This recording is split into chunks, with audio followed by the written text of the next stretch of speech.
Yo, another late nighter. Another late nighter. All right. Austin Taylor, Seabass, all my night owls are here. Wow, what, Hall? Why am I still at work at 9:49 at night? Got bills to pay, bro. Don't have enough time to do it in the day. So here I am. Here I am. Go home, put the kid to sleep, come back to work. Job number 2. Let's see here. I gotta do some eye dotting on some crankbaits. Where is my belong plugs?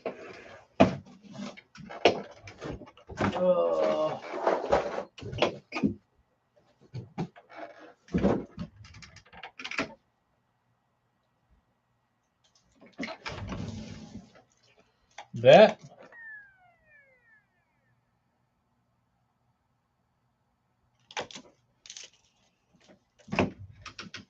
Texas thing, bro.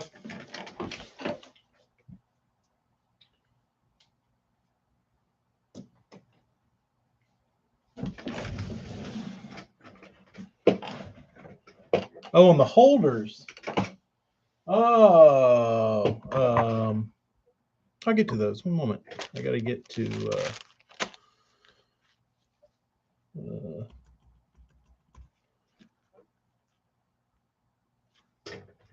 Where am I? Oh, I needed paint.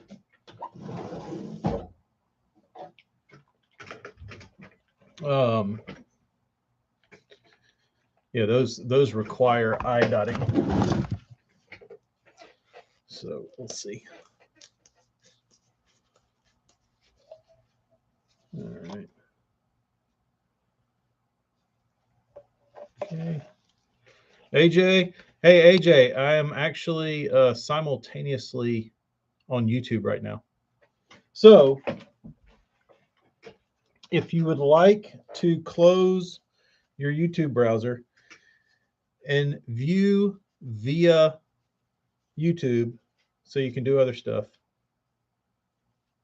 I'm on YouTube. The wife told me I should kill 2 birds with 1 stone, and it would make a little more sense if I would do it on both. So for those that want to view on the YouTubes, it's going. Travis Stearman, not much, just about to dot some I's and put some hooks on some baits so I can get them all shipped out tomorrow.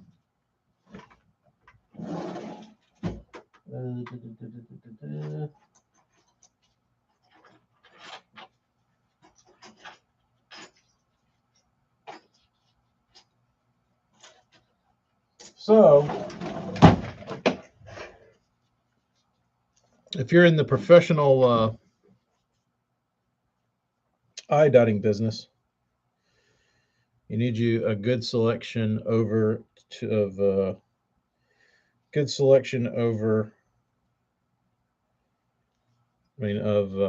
drill bits.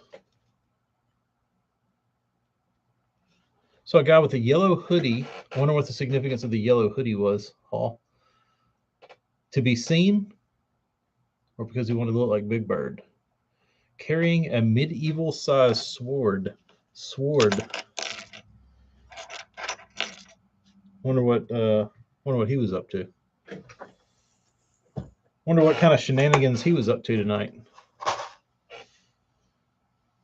What do they call those things? Where they go and sword fight, and they like pretend sword fight. Rim fair. You know what they're called?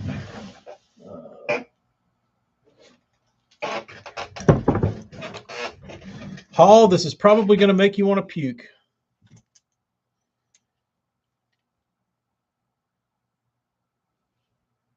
One knocker XR50s. Ozark, Ghost Ozark.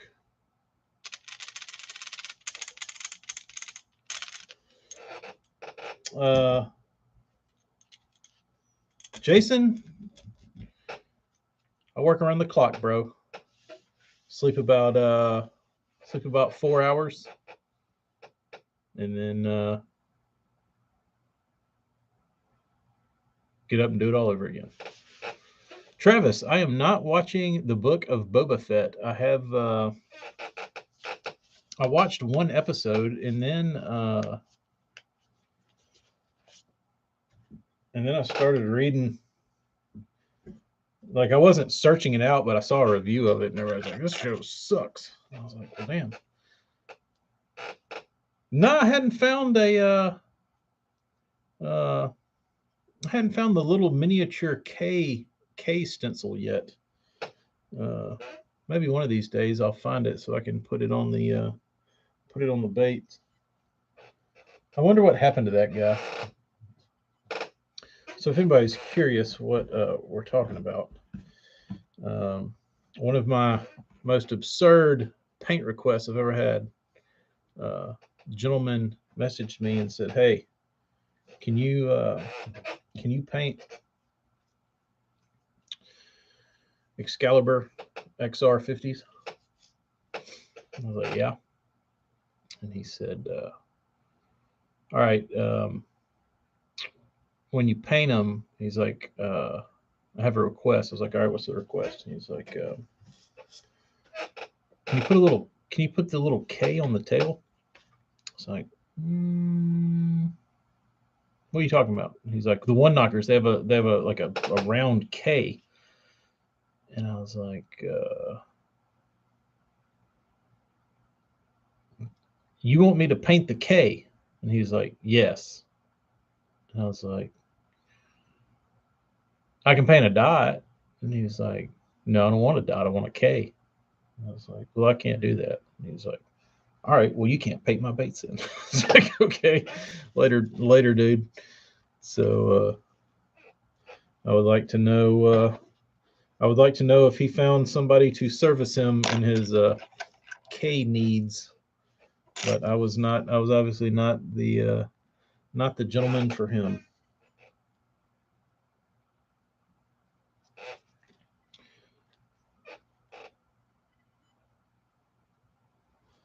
That was probably the most absurd request I've ever had. That's what I was thinking, Travis. Like,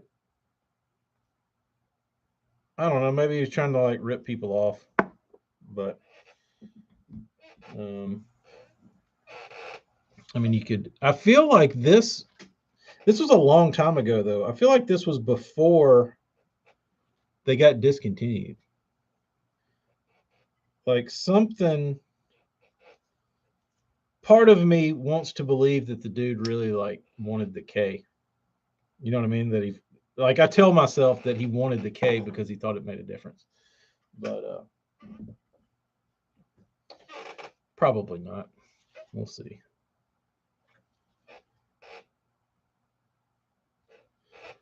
I got some baits over here to put eyes on, like actual eyes, not dotted eyes. And I don't think the gentleman will be in the stream. It's probably past his bedtime, so I can show him off.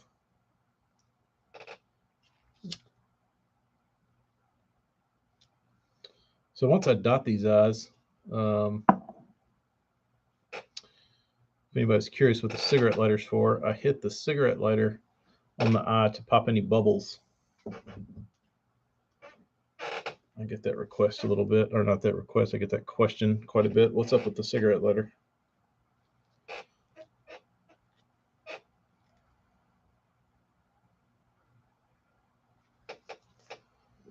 Okay.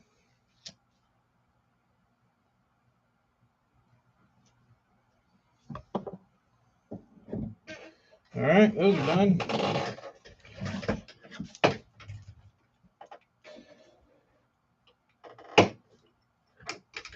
Now these. The little guys.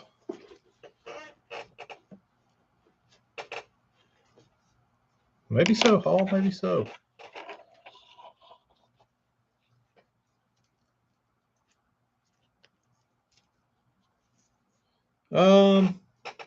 I got Austin, you better not, you son of a. Did you get your other ones in, Austin?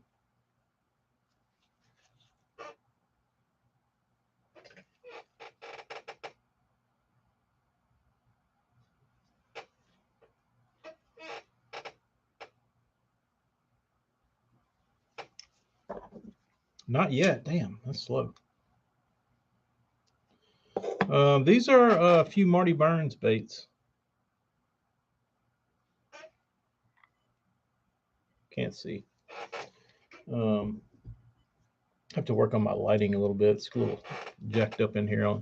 It's good on the phone. Nah, Austin, they look like ass. Just like you requested.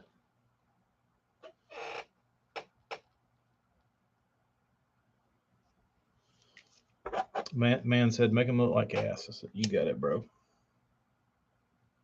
You got it. All right. That.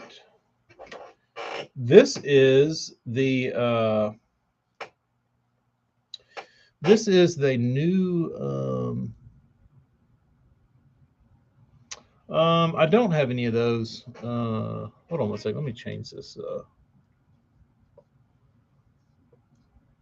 The night shift feature was on. I don't like that. Turns my screen orange. Jason, I do not have any of those. Those all went to Eric.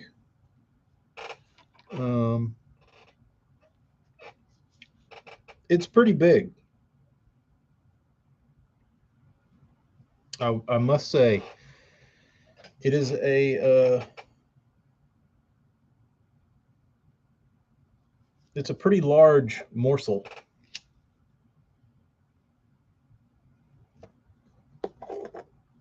So this is one of the newer Bagleys. The dude told me, I don't like the color. Paint it anything you want it. So I'm trying not to hold my hand up and get smudge the eyes, but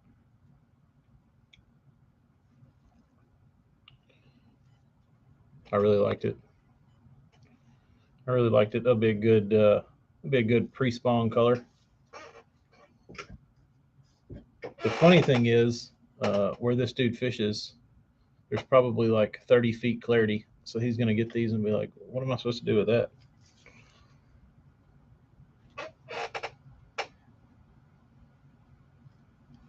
They can see that from the other side of the lake.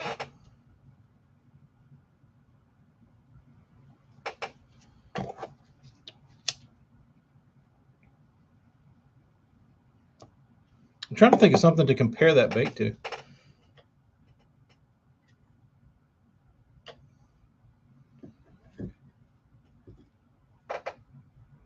Here's an old AC shiner.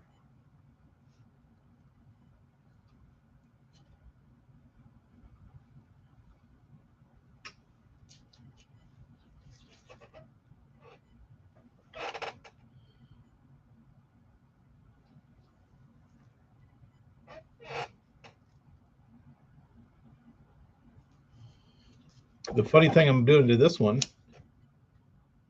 is I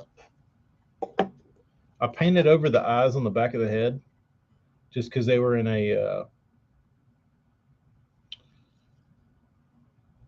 they're in a bad spot. They're like way set back off the head, and I think they look dumb. So I'm repositioning the eyes, and Making it look sweet.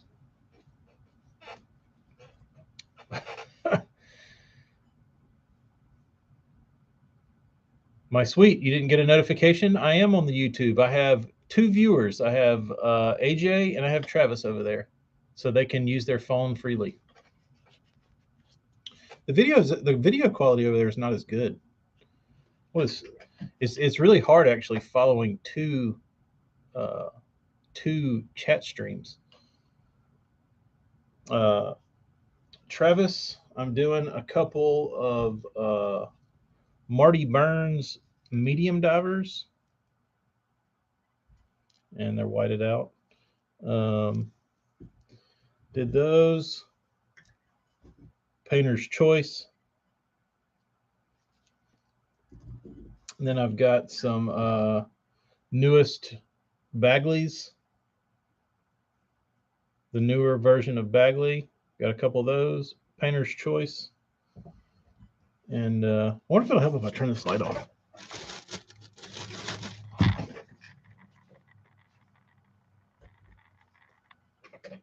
Oh yeah, you can see better. That helps.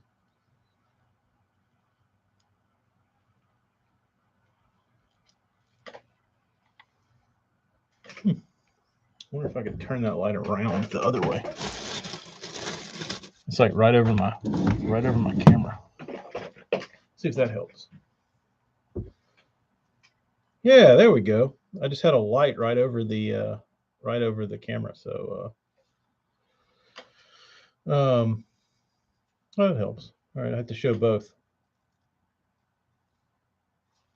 But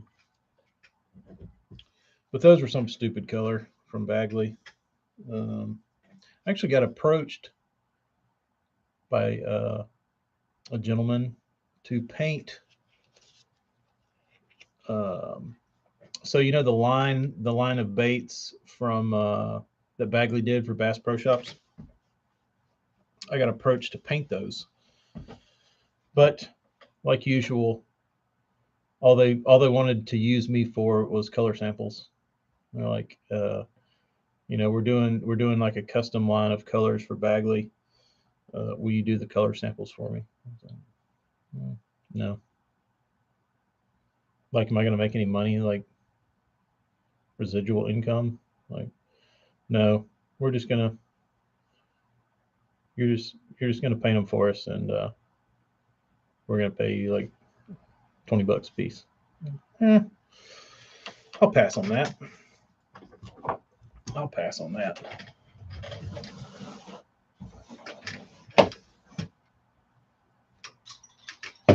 Oh, these big things.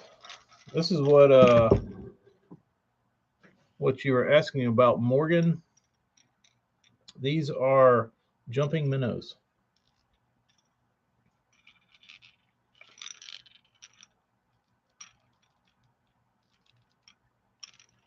So I actually had a really difficult time with these today. So I had 6 to paint. These are the ones that are going to Brazil or the Amazon or whatever.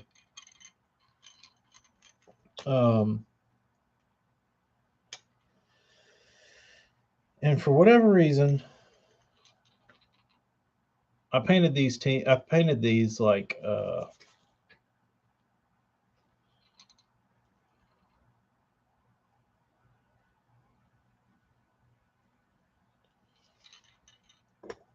I painted them twice.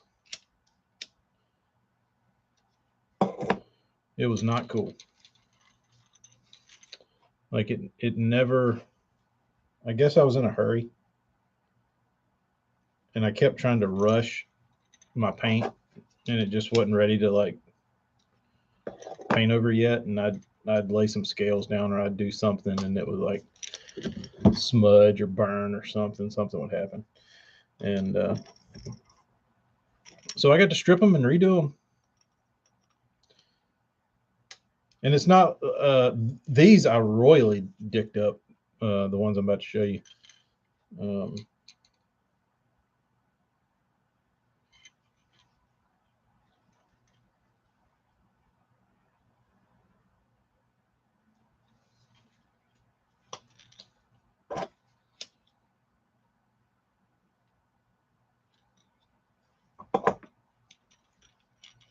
Sorry, Rich.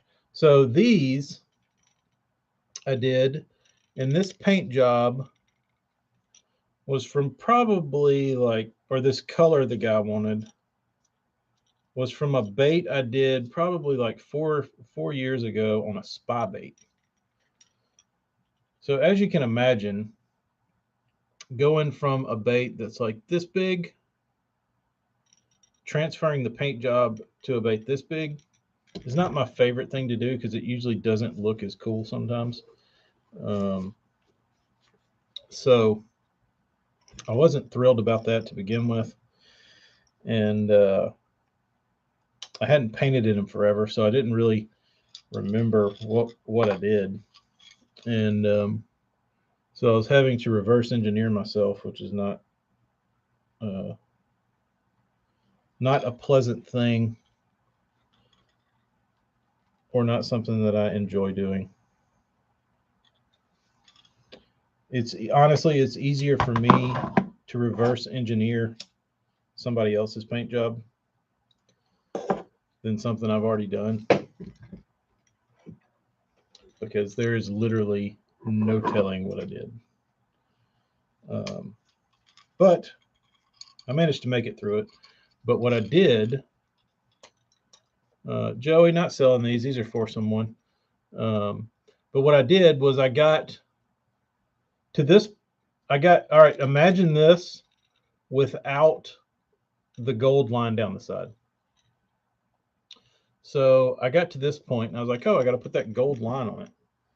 So it was time for the gold line. And I was like, yeah, this is straight. And I sprayed it. And the line went from here to like up on the back. And I sat there and looked at it and I was like, I don't think there's any way I can hide that. A lot of times there is, but there was no hiding that one. So I got to strip those, redo them, waste another hour of my time that I don't have to waste, and then I started on these ones, and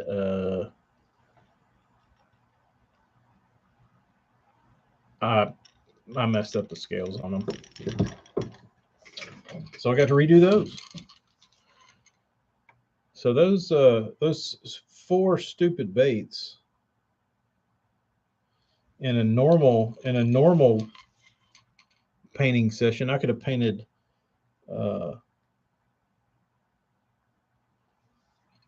10, 15 baits in the time it took me to do those 4. So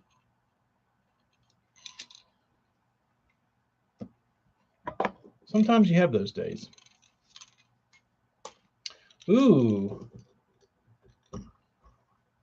Oh no. Jeremy, that's an interesting question. Who should you pick for your fantasy team? Bernie Schultz.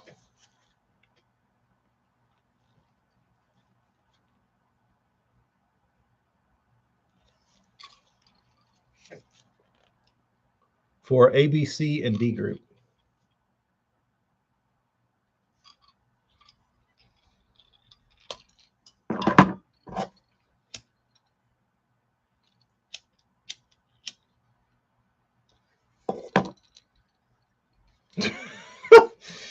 Oh, he must not want to lose fantasy fishing. I don't even know if he's still in the damn Elite Series. MG Fishing, thank you. I don't even think he is. And for a Florida guy, you would think out of his career he'd do a little something down there with his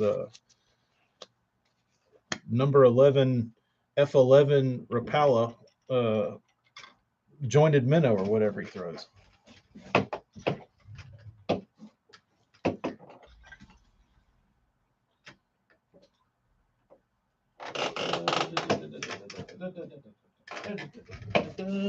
All right. sticking regular eyeballs in these. Oh,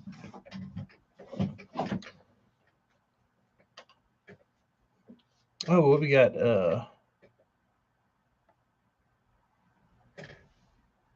AJ, you can finally see the TK in my logo. You want to know something else that's really interesting about this logo, AJ?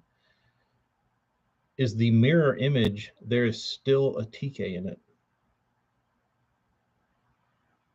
True story. So if you flip this that way, so originally the K, the T and the K, the T was here and the K was here. But if you flip it, you have a T here and a K here. It wasn't designed, AJ, to be seen the way you're seeing it. It's supposed to be the other way. So I don't know what that's called, but however you flip this logo, there's a TK in it. Yount Custom Lures, I am a Seth Fighter fan. Mainly because he smokes cigarettes. I'm a big advocate for guys getting out there burning heaters on the boat, not being shy of it. I don't think, I don't smoke, but I don't think that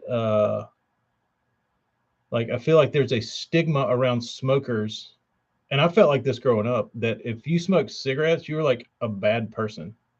And I don't I understand you don't want to see like kids smoking, like show kids you're smoking cigarettes or something, but whatever. Like a kid is not gonna, I don't feel like a kid's gonna like watch Fighter and be like, man, I'm gonna go smoke me a damn pack of Camels because I saw Fighter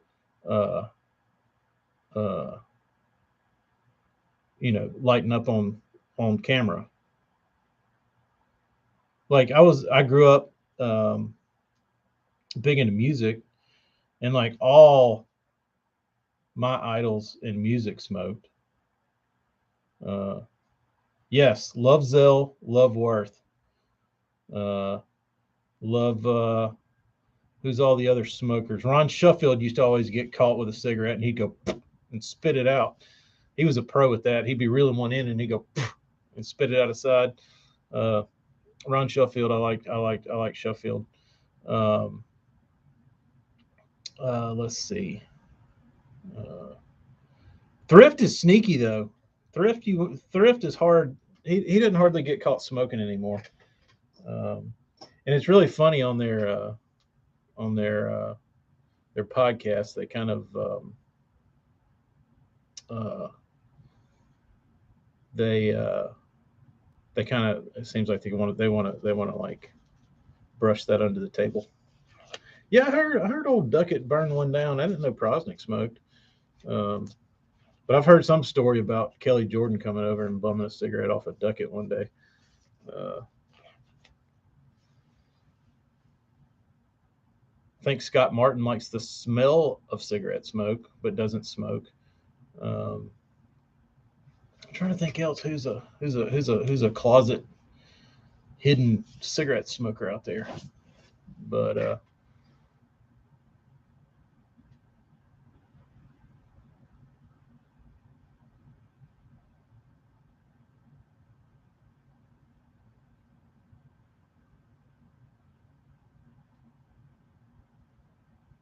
Austin, who did you marshal? Who did you marshal that smoked a whole pack of cigarettes? Which isn't that bad. I mean, if you got to think about it. But I mean, if you have a camera on you, it's probably pretty hard to do. It's probably an art form.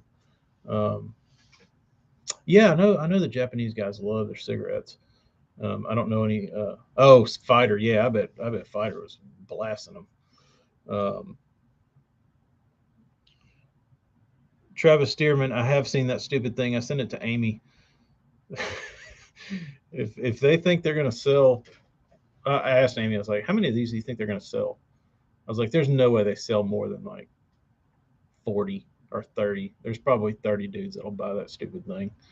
But he looks like that octopus man from Spider-Man, which I don't watch Spider-Man. I watch the little kid version.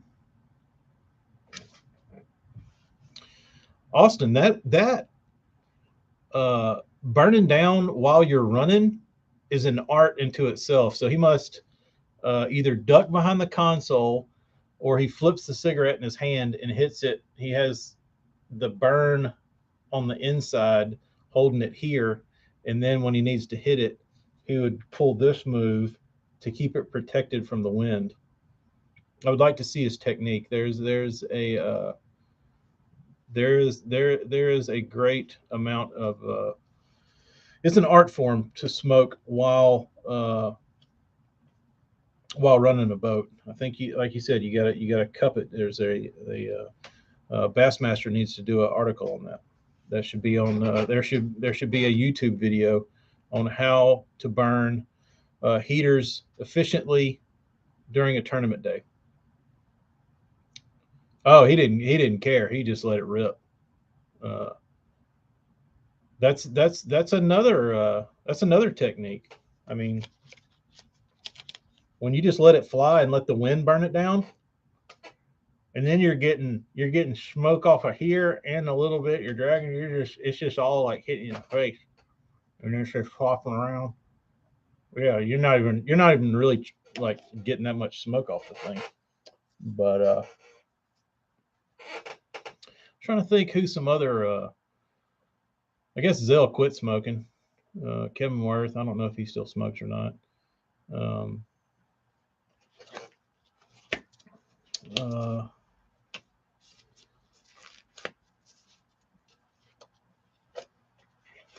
He's got to be, dude. I'd love to fish with Fighter. And I wouldn't really like give a shit about fishing with him. Like I just want to like hang out with him and like shoot the breeze and smoke cigarettes with him. Just get in the boat with like 3 worms and a carton of cigarettes and be like, let's go. He's gonna be angler of the year again.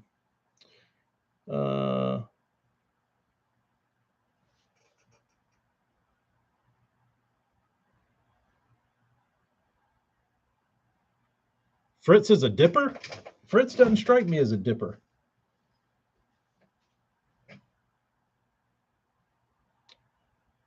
trying to think. Oh, y'all remember Dave Wolak? I saw Dave Wolak at a tournament at Kentucky Lake, and the dude was shredded. Like he came by walking to like get ice or something, and he had his shirt off, and I was like, damn, dude, Dave Wolak is jacked. And the dude, I was like, what's up, dude? And he was like, hey, what's up, man? And he was talking on the phone, and he was just kind of like, was like, what's up? And he left, and he came back. He's like, hey, man, sorry I was short. I wasn't trying to be rude. I was like, I was trying to get some ice and had a phone call, whatever. I was like, no problem, dude. You don't have to apologize. And he's like, y'all been catching him, just making small talk. He was really friendly and nice. I was definitely a fan of Wolak, but that dude had the biggest dip I think I've ever seen. And I don't know what they call it in your neck of the woods, but in my neck of the woods, we call it a horseshoe. And that's when your dip wraps from the front around both sides. Like the dude had half a can of Skull in his mouth. Like it was like billowing out. It was probably the single largest dip I've ever seen in my life. It was very, very impressive. I looked at him. I was like, well, like that is a stud dip, bro.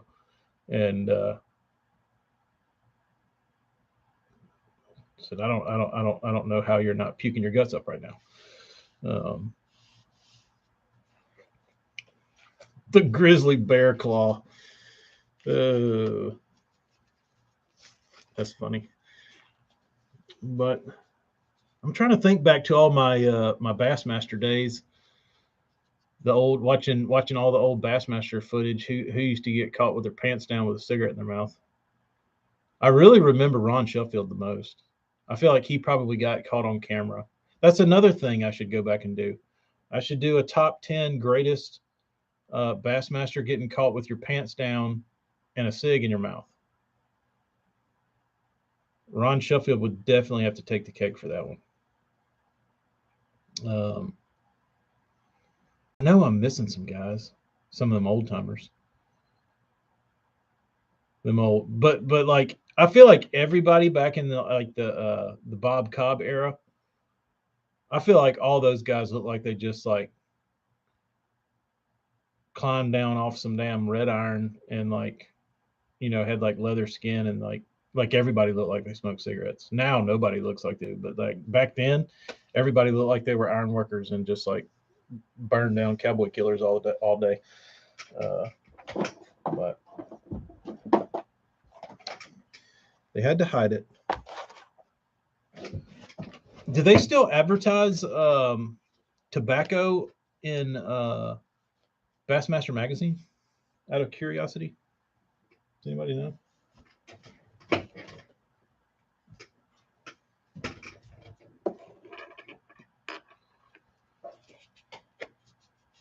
When I was coming up, I was like, yeah, I want to.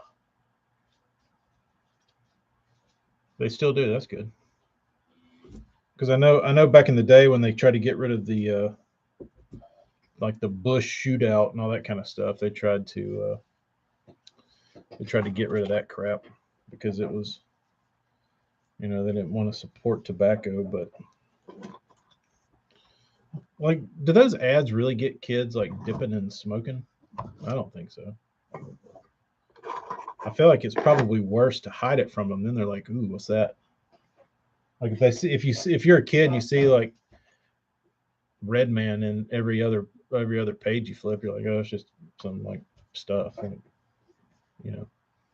old man stuff." Yeah, I don't know the last time I saw a cigarette ad either. Honestly, I think that'd be a great.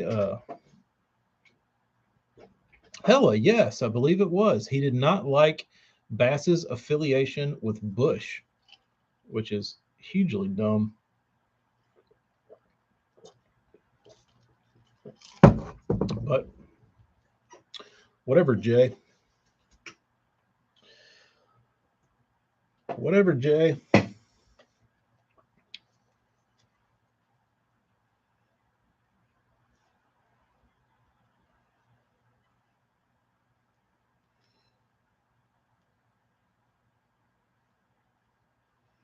Okay.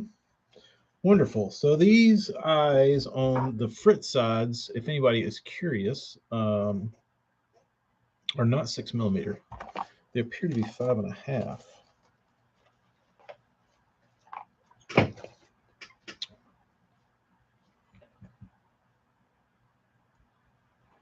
Parents are a great gateway into the cigarette game. As our friends, my best friend growing up, his dad smoked like a chimney, and he would get a little inebriated, and we go steal cigarettes out of his truck, and he always had a carton in his back seat, and he'd have a little too many to drink, and then he wouldn't remember how many packs of cigarettes he had in his carton. So it's pretty funny. Like my best friend would literally get in his truck or in his dad's truck and start handing out like packs of cigarettes. And he's like, he'll never know. And he literally never said anything, which is still funny to this day. That he was probably thinking he smoked double what he actually smoked.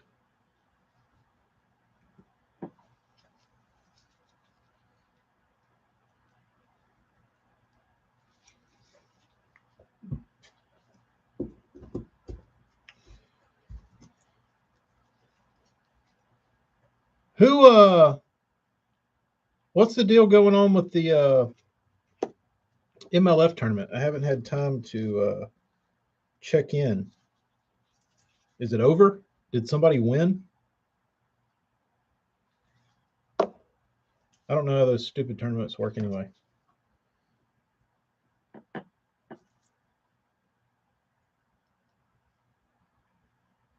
I think that's my biggest problem with MLF is that like I'm a follower of bass fishing and I still don't know how the damn system works. I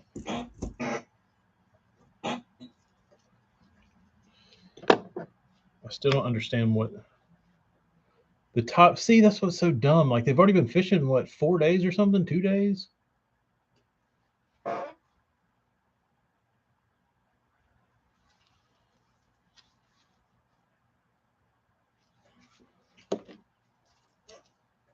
I would agree. It's not as fun to watch.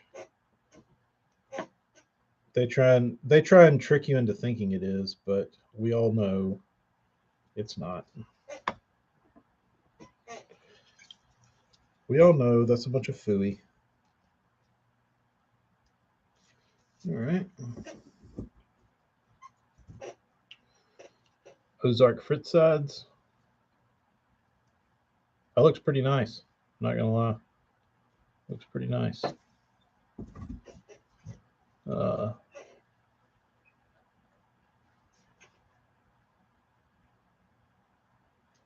What was I saw Lidner was power shotting.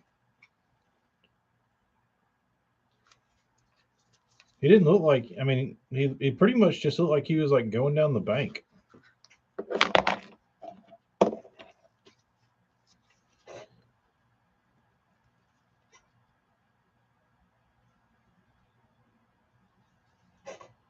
Like one like 3-pounder. Is it really a 6-day event?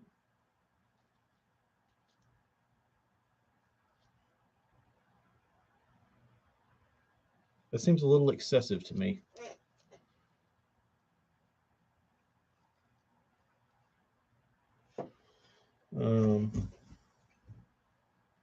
This one I liked. I don't have a name for it. I just painted. It's kind of like a faded citrus shad, but it's got gold scales on it and a little color changing purplish back. For those of you on the tubes, can't really see it, but my color looks really bad over there on the YouTubes.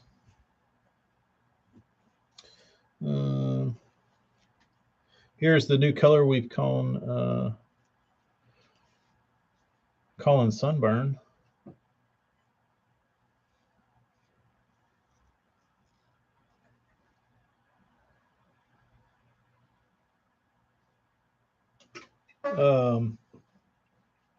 I haven't thrown one. Hella, it is. My wife was like, "Will you please just turn your YouTube on while you do it on your Instagram?" It's like, "Sure." So she's like, I don't want to watch it on my phone. I want to watch it on the TV because we've got one of those LG smart TVs, so she can watch YouTube on there." And so that's what I did. That's what I did. I have we have three guests. We have 3 guests over there, Hella.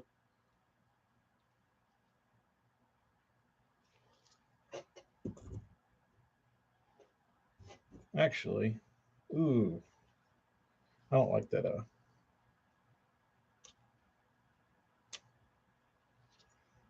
I gotta do this quick.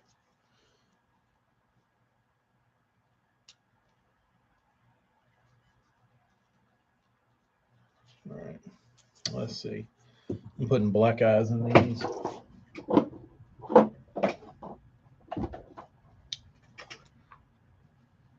What was Mark Daniels doing? I saw him catch one pretty good one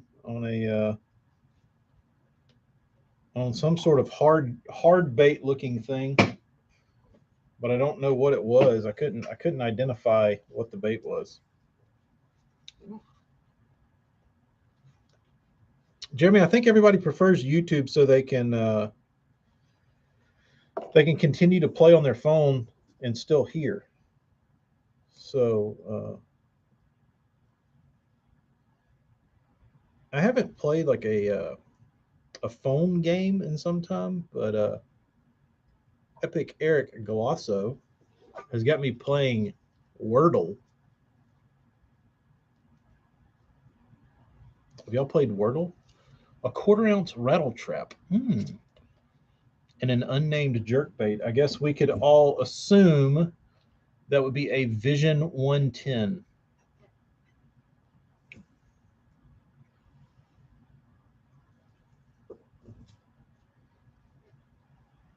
Would that be a fair assumption?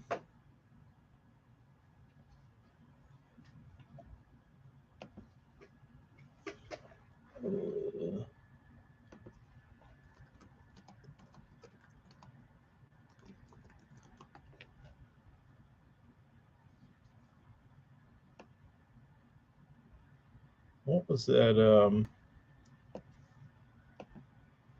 Here it is.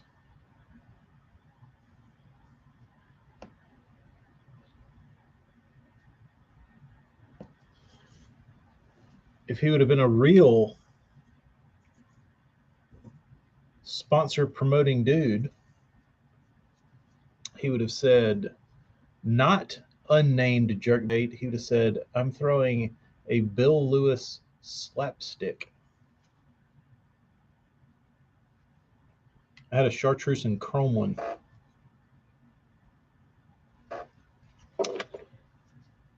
And I'll give anybody a high five if they can tell me who in the late 90s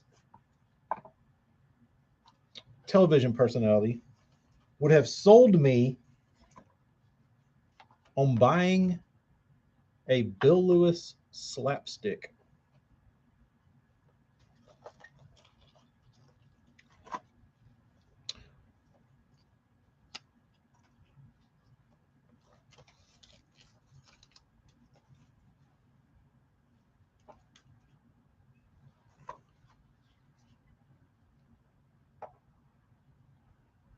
Jeremy, they've already got it.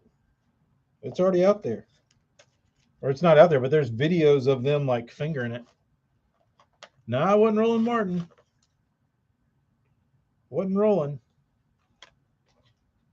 But there was a man on the TNN block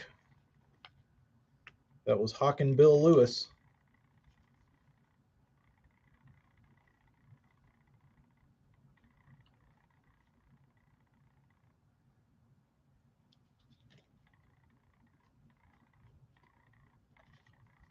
Not Hank Parker.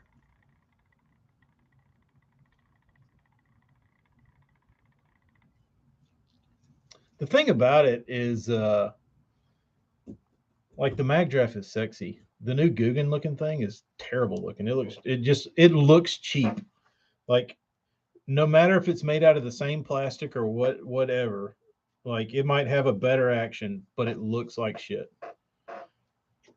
Tim McCoy nailed it. Orlando Wilson.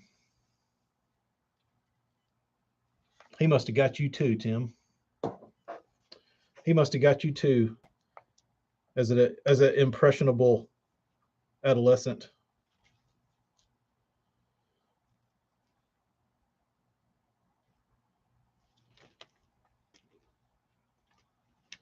What is this? What size is this? 6.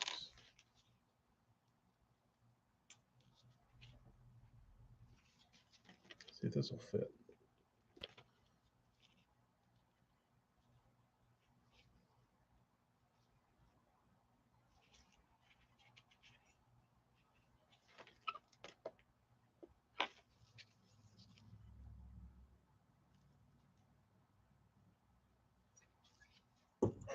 I'm sure the mag. I mean, I'm sure the. I'm sure the. Oh, I closed this tab. I left my YouTubers away. Oh, John D nailed it. AJ, I don't know. I got so many. There's eyes everywhere.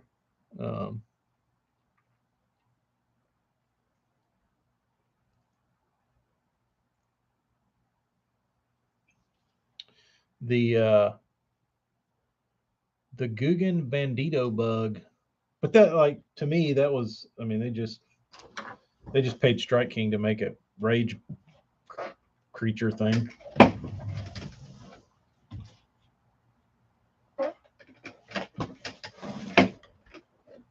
All right, let's see.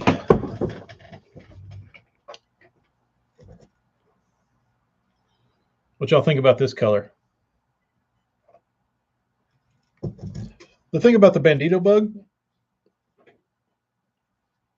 is if they didn't make it, Strike King would have eventually. You know what I mean? Like, it's not like they did something that was like so far out of left field that Strike King was like, whoa.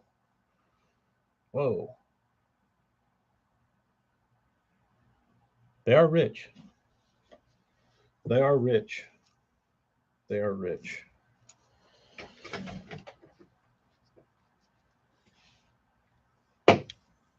Bordering wealth.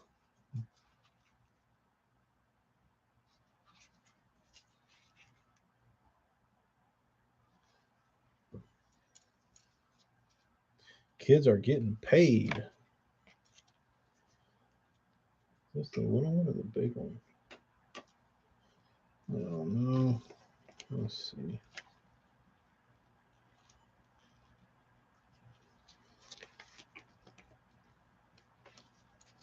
It's hard to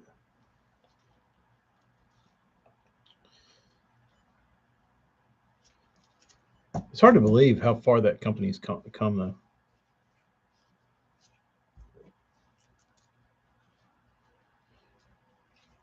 Hella, did Orlando speak to you?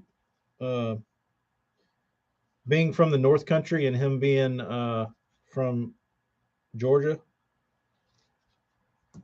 did you enjoy his show? Were you like, who is this old redneck from Georgia? I will say, Orlando Wilson. My boat goals growing up were always inspired by Orlando. He had that all white Ranger, and it looked so clean, and like it was just a beautiful boat. And I was like, dude, if I ever get a boat, I'm getting a white on white Ranger. And of course, I grew out of that phase, but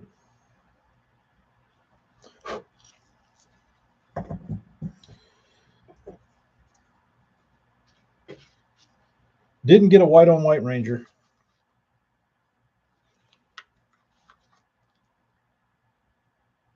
Got a champagne and black Triton. I've honestly never even held one of the Guggen plugs.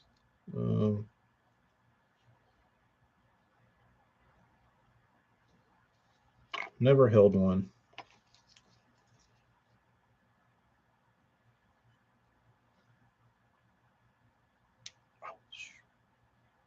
Not cool. It's never good when eyes start flying.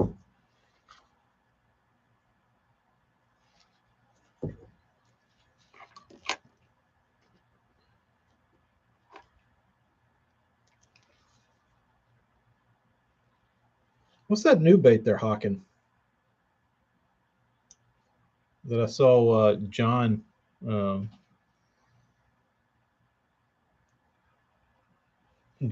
hawking on his Instagram story today.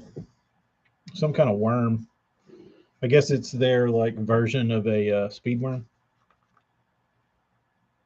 Is what it maybe appeared to be. No Guggen baits have made it in for a repaint.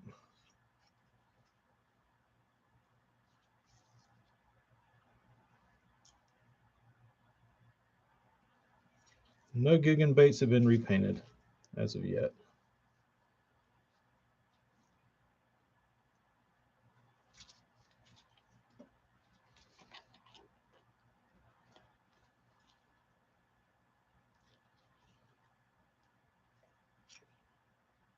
I used to get a lot of kids that would message me and be like, "Hey," and they were really like demanding. They'd send me messages and be like, "Hey, send me some baits. I'll post pictures of them." Like, okay. Uh, you go look at their profile and there's one picture and it's like of their ceiling. It's like, oh well, you're obviously a master photographer, so I would certainly love to have you doing photography for me in trade for my product. Um, and then you have the kids that say, uh, "Hey, I don't have any money. Send me some baits. I'm just a broke kid." It's like, all right, you go look at their page, and they're like doing a Tackle Warehouse Guggen unboxing where they ordered like 3 packs of every color of every worm they made. They've got like a $600 Guggen squad order. I'm like, kid, you're not broke. You just spent all your money on Guggen stuff. Like you know, you could have spent a little of that with me and then maybe had a foot to stand on, but you didn't. So, no thanks. Um, here's a color I did for a gentleman in Texas, and I'm going to call this Rayburn Blue.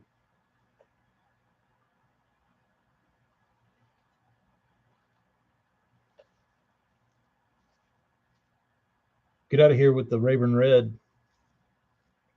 Blue's coming in.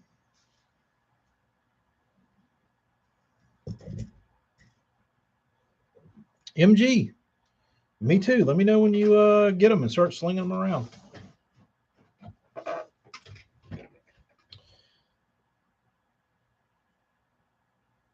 This is a color. This is probably my favorite. This was hands down the color I caught the most fish in Texas on, and it never sold well. It actually sold pretty bad. I mean, not bad, but I used to have some like they would hang around on the website back in the day, um, and hello, we are not referencing what's his dick with the Biloxi blue color. His name Luke. Sounds too much like his song title. Epic Eric, you've missed a bunch since you've been in Florida. The night shift has started. So now I'm working day and night, trying to get swim baits done. So I'm here putting eyes on things so I can get my swim bait molds done. Because I'm not having enough time during the day to do everything. So I put the baby down to sleep, and then I come back, work at night, talk to y'all. I won't do it every time because there'll be a lot of times where I can't. My hands will be dirty, and I'll be like, I won't be able to pay attention. So Duke Lunkin, that's him.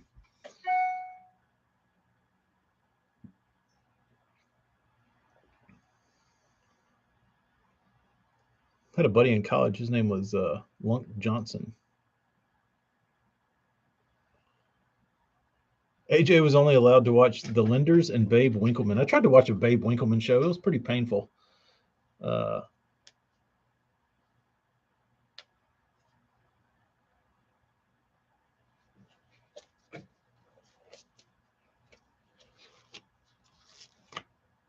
Thanks, Hella.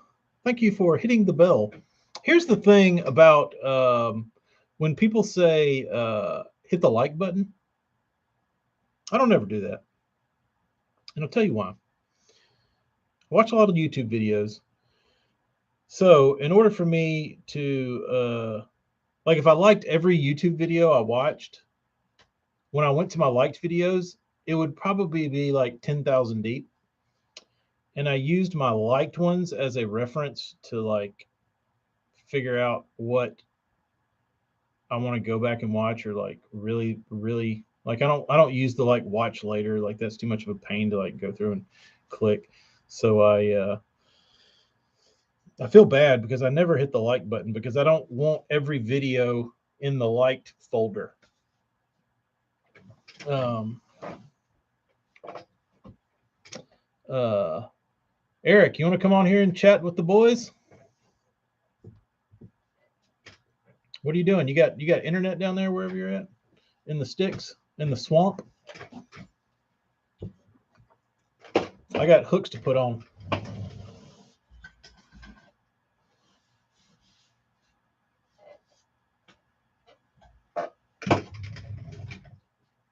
Oh, this was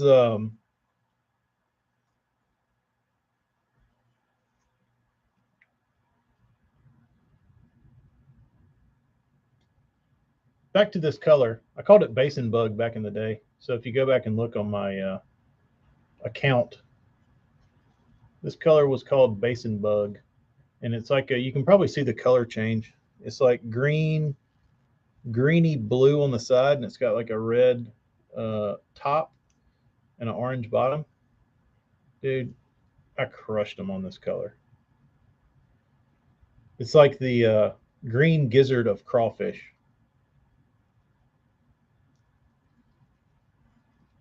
It's not like super fancy, like it's simple, but this thing got bit.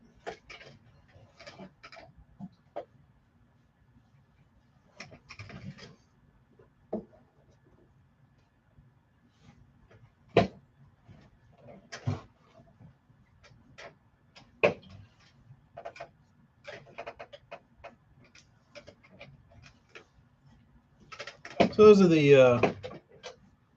those are all the oddballs of the group. I wouldn't say they're oddballs, but they're non-standard stuff.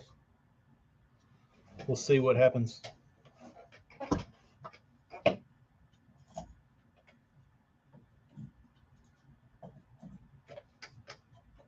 That one's a little different too.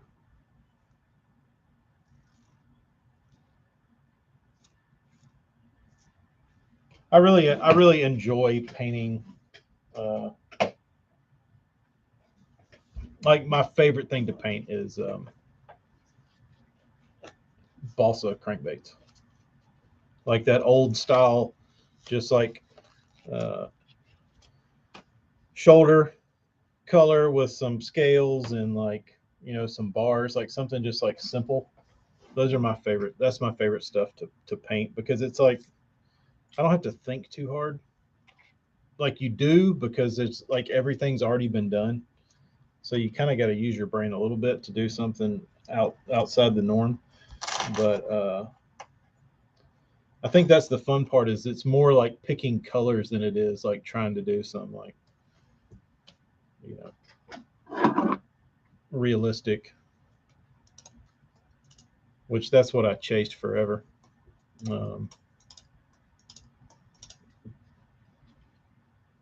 Was just realism, and now I've kind of gone backwards. John D, I don't know who Billy Westmoreland is. Should I?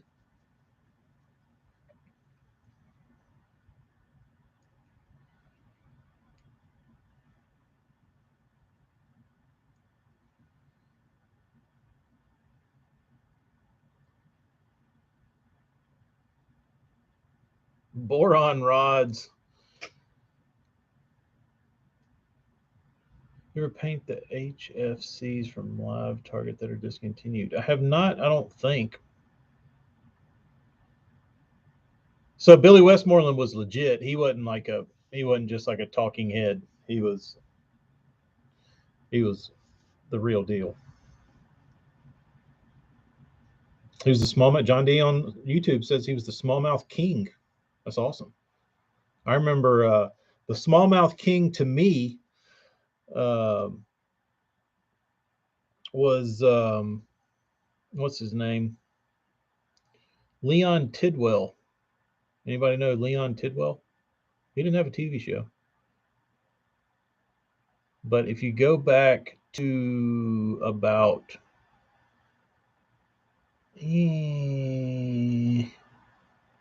Fishburne era Bassmasters, so I'm saying 2000 what? 2-ish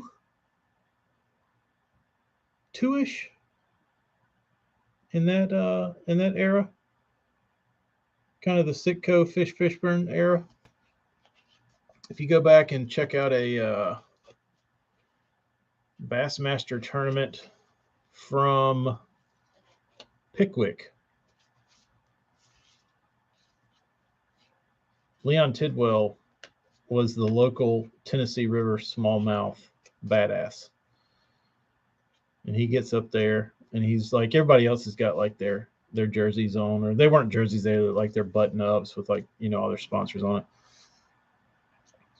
Leon gets up there with his camo jacket and just he's got a big Confederate flag hat on. That's what he was wearing. That was so funny. He had a Confederate flag hat, and I forget what second place was, but it wasn't a lot. But like, he dropped like 26 pounds, and everybody else had like the next bag was like 18 or something. But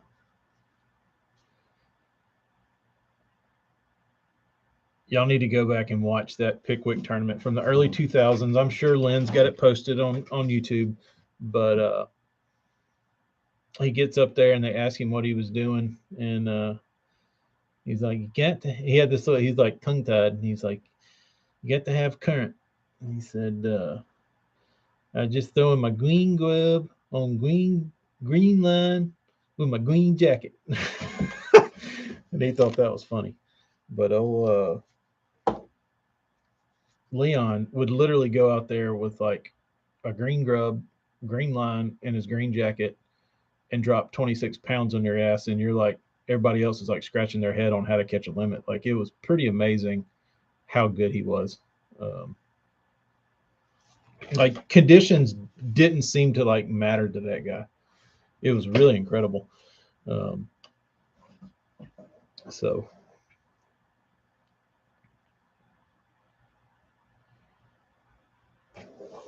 somebody was asking if these were Fritz sides. Yes, these are Fritz sides.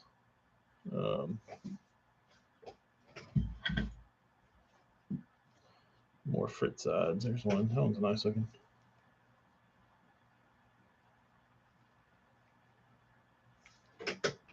For the YouTubes. All right, where are we at now? Hooks. Split rings and hooks. Damn, it's only 11. That's good. Let's see. Where do we begin? I guess I'm gonna do all these blue ones. So these are Eric. Those are for a gentleman in Texas. So I did him a. He said just go to town, and I wanted to do a. I wanted to have the feel of a Rayburn red, but I replaced the red with blue. So I did a Rayburn blue with the gold marks and little chartreuse spot. But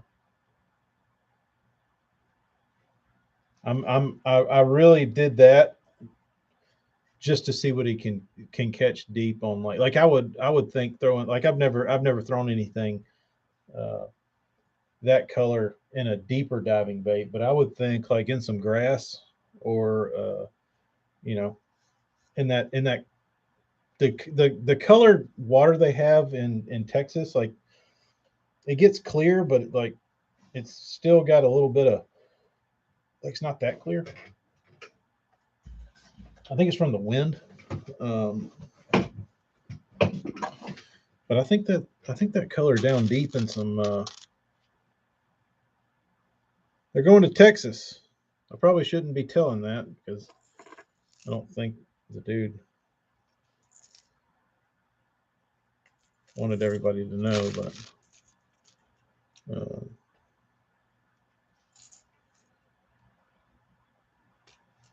apparently the frit size are legit. I painted one from. If any of you guys saw the tournament out of, I didn't. I still haven't seen it. I don't have cable. But if you follow MLF, the tournament, there was an MLF tournament maybe last year out of like Santee Cooper or something, or Lake Murray. I don't remember where it was. But I think Jordan caught a 7 on a frit side. I painted him. I've seen pictures of it, but I haven't, or I've heard of it, but I haven't actually seen the clip.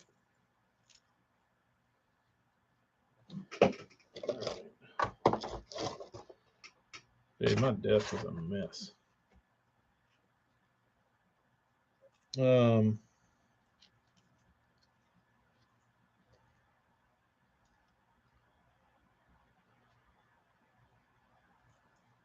I've got those are all 5s and 7s. Or I think do they have a 9? There's like a there's one square build one that I haven't painted yet. It's still waiting to be painted. But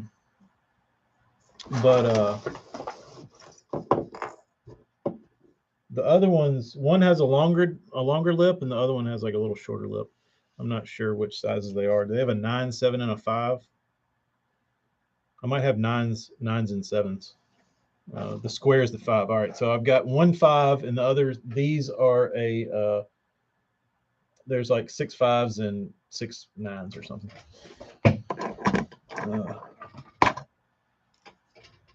I got to look up this. Is there videos of this Billy Westmoreland character?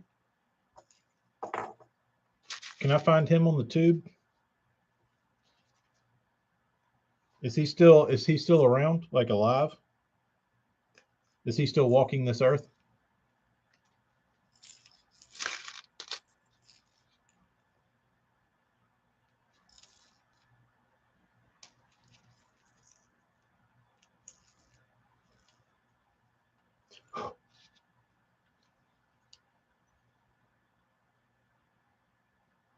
Eric, have fun tomorrow.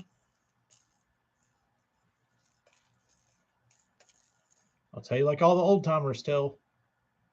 Don't catch them all. Don't catch them all.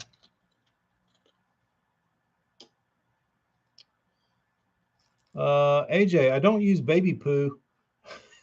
I use let's see what these are.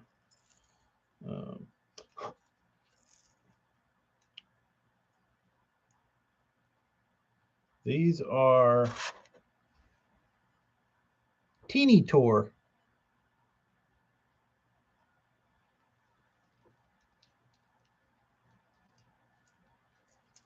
Well, rest in peace, Billy. It's unfortunate that I'm just now finding out about you, but I will check your stuff out. AJ, these are perfect for your beauty.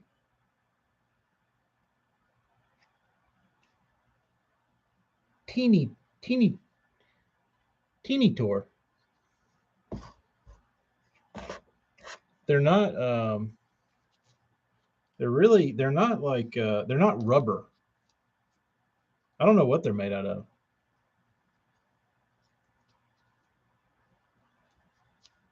Early 90s. I'll have to check that dude out.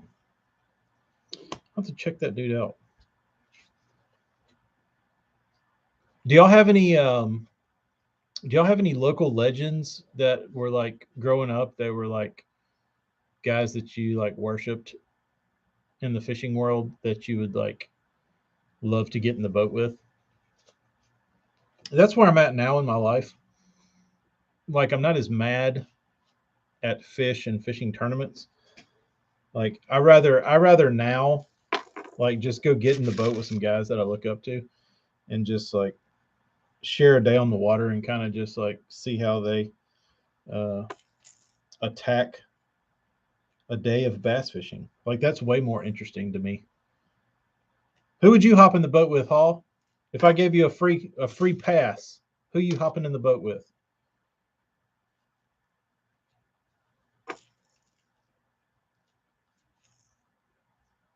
Marshall? Then or now? We could play the past anglers or new anglers. You going frogging with Marshall?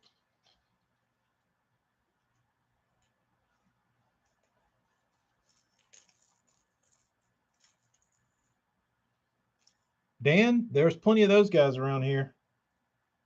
Unfortunately, there was a pretty large population. Then Chris Dill. Is Chris still around?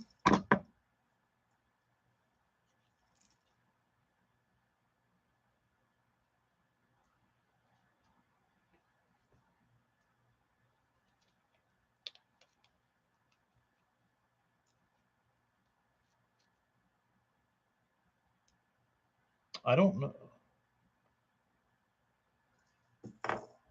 Has he? Is he still a stud?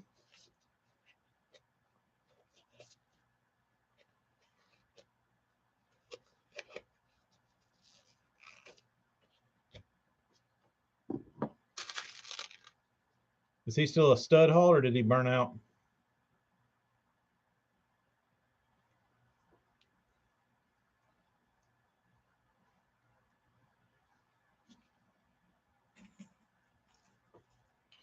Big baits with Oliver.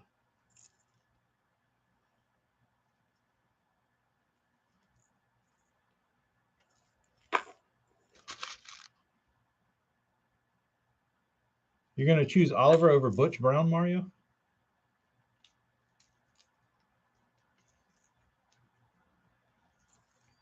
Given the choice? Oh yeah, you can see the other baits over there. You see the Boogermans, the Lucky Craft Pro Model. You can see all that stuff.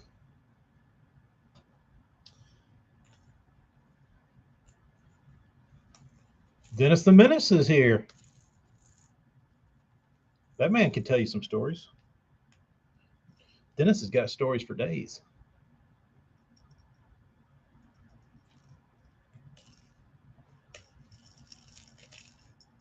Who is the now angler, Hall? You're not sure who he is? Dude, that's like being a guitar player and be like, I've never heard of Jimi Hendrix. Who's he? Mario, you need to get off here and go look up Butch Brown on YouTube. Paul, good talking to you. Thanks for swinging in. We'll do it again one of these nights. I know it's late.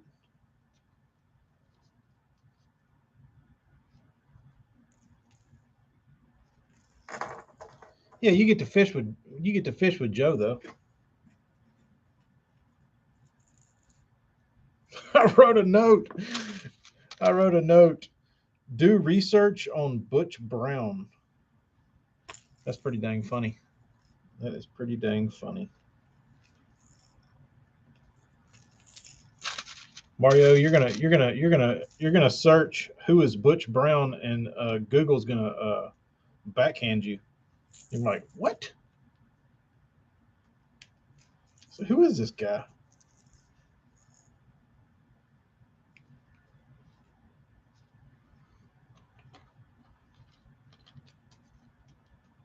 What is this? These hooks like magnetized?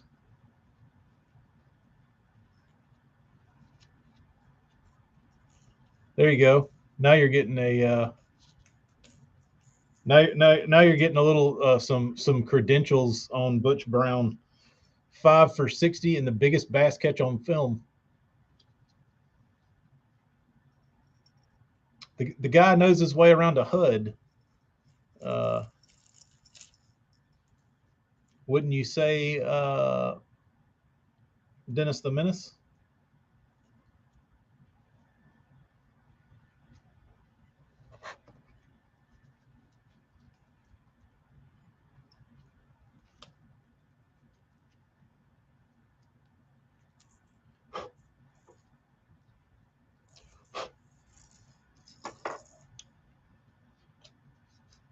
Yep, the dude is a depths 250 magician. Doesn't he also? Will he really modify baits for people? I've seen people reference him on like Swimbait Universe, and they're like, send it to Butch. I'm like, is that dude really like working on people's baits?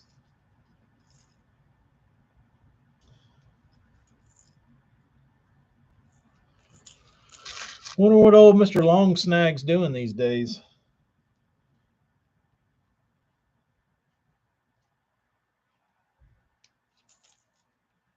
Hiding in a cave with his treble hook. Oh man, that would suck.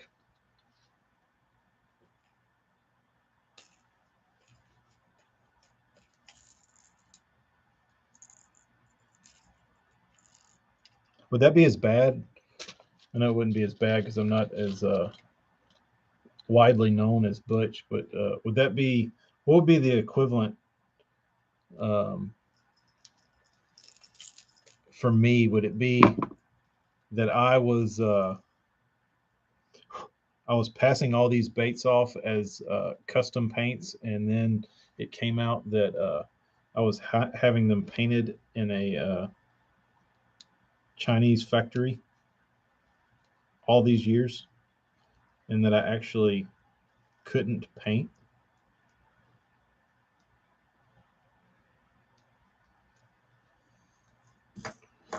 Would that be the equivalent? Would that be the equivalent in my world?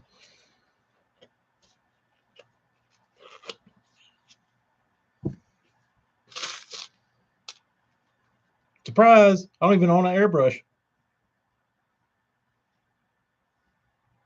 That piece of junk I always post in my story, it's not even mine. Bought it on Marketplace.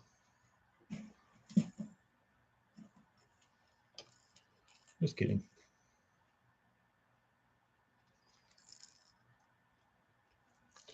Just kidding.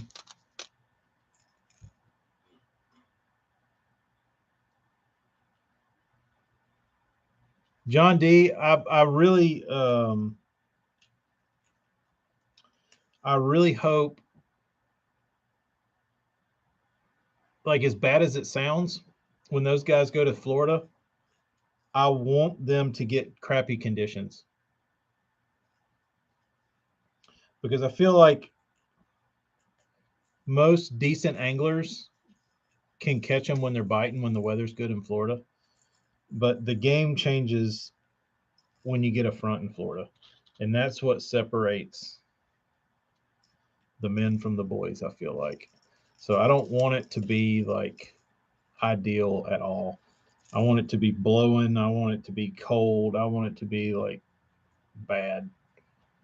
And I think that's the most interesting part because I feel like, and I say that because I always look at these tournaments as if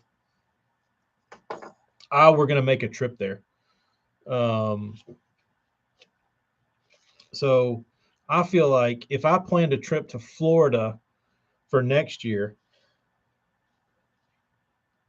odds are when I get there, the weather's probably going to suck. It's probably going to be cold. The water's probably going to be muddy. The wind's probably going to be blowing hard. Like everything, I feel like has the chance to be against me.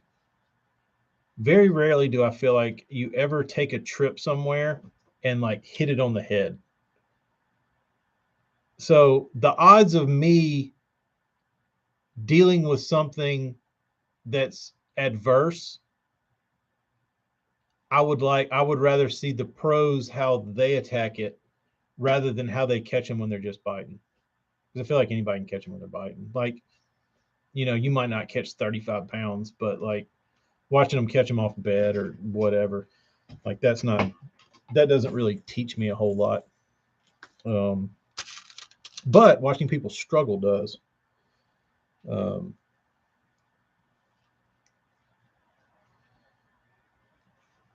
I like it when it's tough.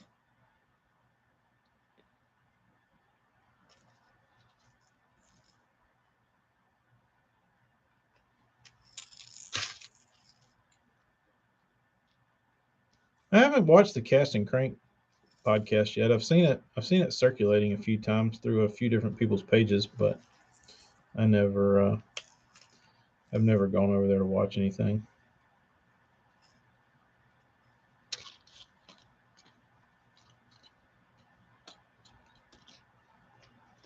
I can't quit watching Block It long enough to go watch it.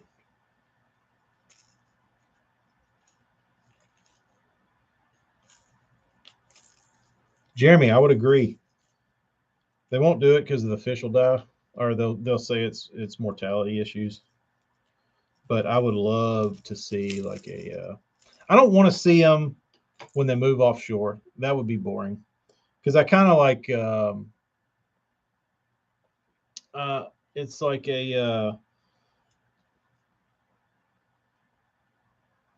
Like when Mikey Ball started going offshore and catching all those giants offshore. I didn't like that. Like I like watching Mikey Balls when he was like fishing stereotypically Florida style, like with a big rod and big weight and like swimming a jig, throwing a frog, flipping, like all that's what I enjoyed watching because that's like when I envision myself going to Florida, that's what I picture myself doing. So like when I watch a YouTube video, I kind of live vicariously through that person and imagine myself there fishing in Florida, and that's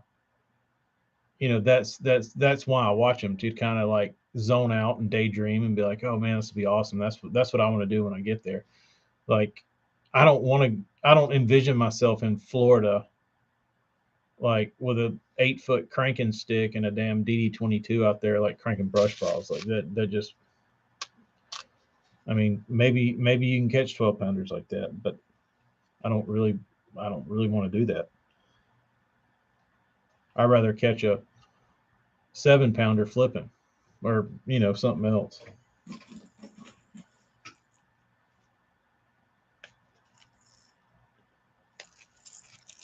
So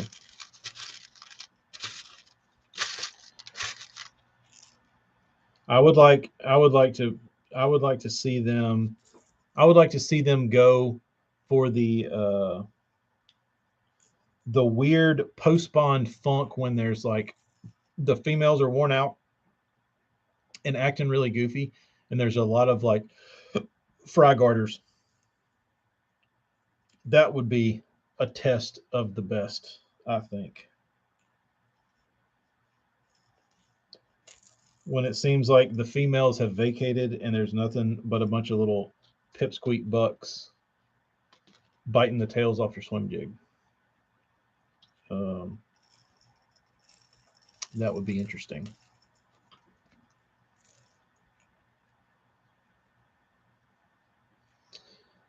That would be interesting. But it's the same for like Gunnersville. I'd rather see him go to Gunnersville like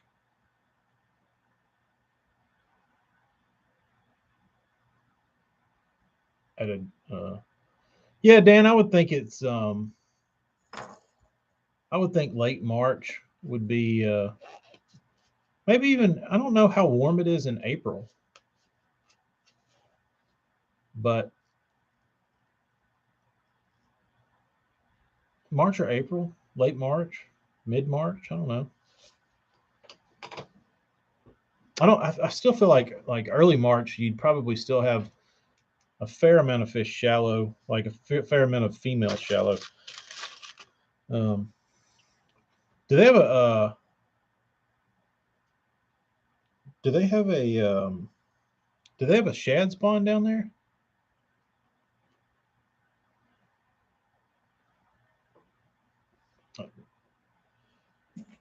I've never. That's the thing. I've never seen like a tournament in Florida that I can ever remember seeing a shad spawn.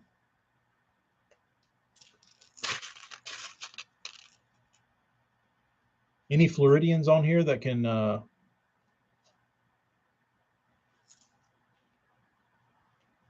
let us know if there's any truth to that?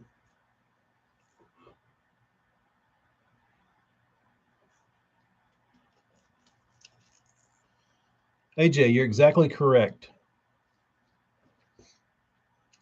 Those guys over in Louisiana, the MLF dudes, they had a tough time, and that was interesting to watch. That was interesting to watch.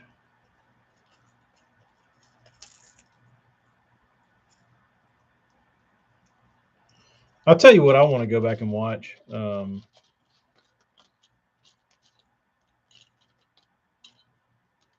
Like send them down there, send them to Florida during a shad spawn. How awesome would that be? Just nothing but like white swim jigs for the first hour.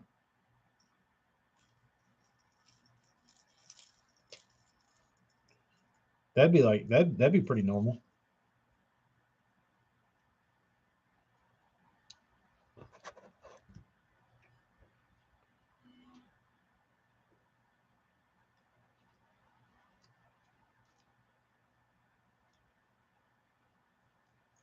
I would think a South Florida shad spawn bite would be incredible.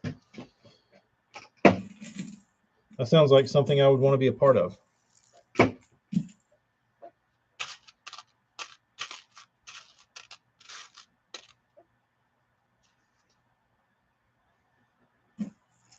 Dude, these are not going as fast as I thought.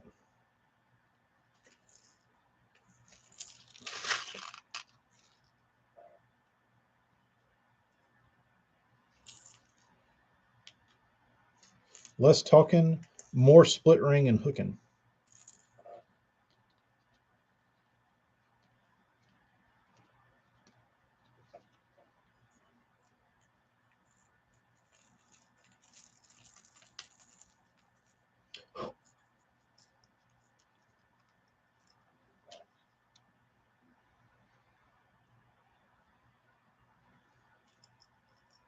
Hella, do y'all have good shad spawns up there?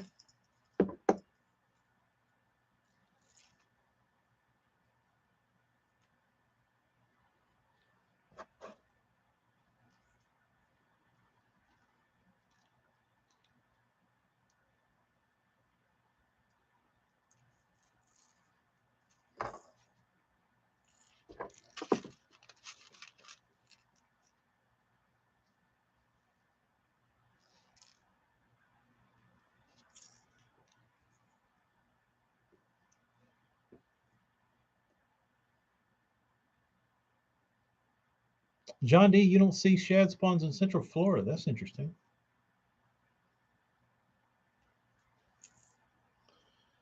Dude, I wish. I wish. I don't know what it is, but the shad spawns we get in like Central Alabama are insane. They are insane. When it's happening, you pull into a creek and it looks like it's raining from all the shad flipping, just dancing. And they'll spawn on anything, dude. It's so awesome. Like the most disappointing practice I've ever had.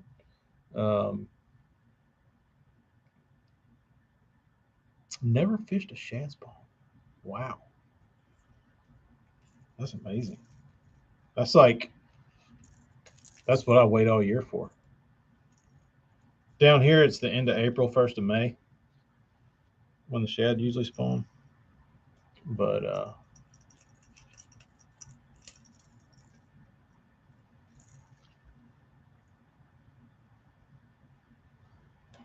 oh, my practice. So I had a tournament in it was in the 1st of May. I was like salivating. because usually most of the fish are done spawning, and they're feeling good enough to eat, and they start the shad start spawning. And I got up early to go check this creek to see if the shad were spawning. Well, there was this area is probably about, I don't know, 8 acres, if I had to guess. And it's got some cypress trees, a lot of bank grass, stuff like that. And I pull in there, and there's a dock in there, and there's cypress trees. And I pull in there at daylight, and it literally looks like there's hail hitting the water from all the shad flipping. So they're on every tree flipping, spawning on the trees. They're on this dock spawning.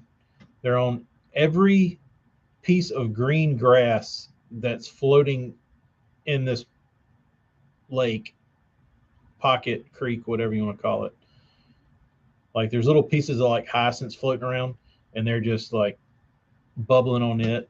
I think the dude had cut his grass the afternoon before, and there was like grass trimmings like floating off into the water, and they were spawning all over that. Like there was probably like 1 million shad in here, all spawning. So I was like, dude, this is awesome. I pulled up to the dock, took a white jig, and on each dock post there was a clump of hyacinths, a little small clump on each post. So I skip my jig under the dock and swim it by the first clump, and a 5 eats it. Just bloom. So, oh my God. So I let that fish swim off and like get my jig back. I skip it under the next post, swim it out. One, probably 4 eats it. Boom, just blast it. So God, it's like, this is awesome. It's going down. So like, just because I have to, let's see what's by the third piling. Another 4. Boom. So God, this is insane. So, of course, tournament morning, we get up, get out there. The temperature drops like 20 degrees.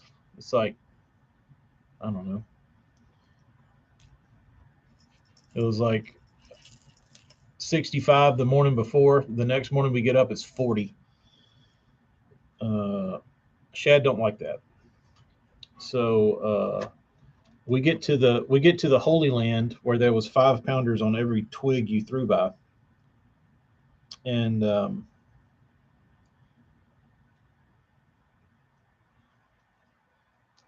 we fished in there for about 2 hours, and I never saw one shad flip. And my partner was like, "You came in here yesterday?" I was like, "Yeah." And he said, "And you said shad were spawning in here?" I'm like, "Yes, shad were spawning in here, Jody." He's like, "Nah." I'm like, "Yes." I mean, I didn't just make that up. I didn't come in. I didn't bring us in here just like on a whim that I thought some shad were spawning. I was like, I had 14 pounds and 3 skips under that dock over there. He was like, "Nah." And I was like, "Yes, I'm not like this isn't a made up story." And dude, it was so bad in there that I think we got one bite, and it was on a lizard, like around a cypress tree. But literally the day before, like it makes me feel bad that I didn't see what I could catch in there. Like if I would have known it was going to be that terrible the day of the tournament, I would have just stuck. I would have seen how much I could catch out of there. But I don't have that opportunity. Looking back, no more.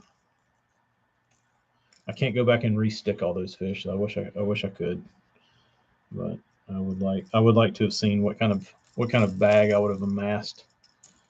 But the interesting thing about that, and I would like for somebody to explain this. Hall, are you still there? Hall, I would like your expert opinion on this.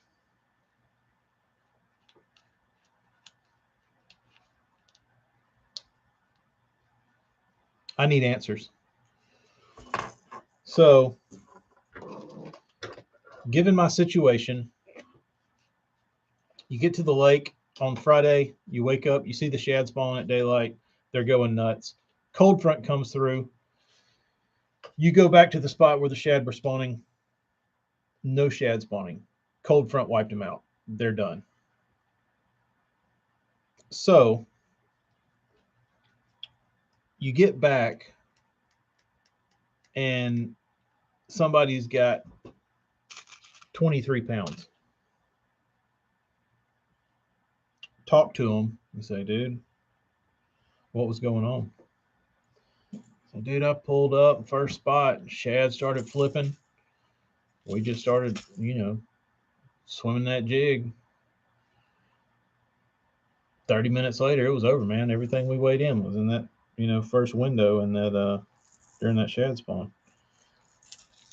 What makes fish or what makes shad spawn in certain areas and others not? Because I've had that happen quite a few times where you get out there and it's like, and it's a seemingly similar area. Like we got a lot of flat water at the Alabama River. So if you have two creeks that are seemingly identical and a cold front hits, shad will spawn in one and not spawn in the other, even after the cold front. I don't understand it. Like, how do you know? Or do you? Or is it just a crapshoot?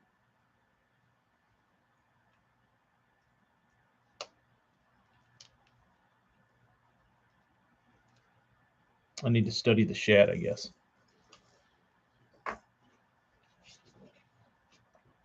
I guess Hall bailed on me.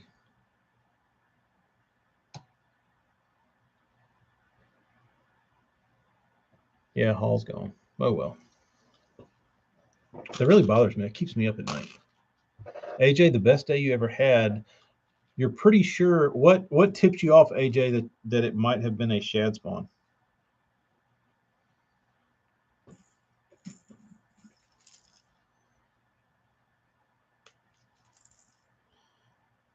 Dude, if y'all have never experienced a shad spawn, y'all need to come to Alabama in into April, 1st of May.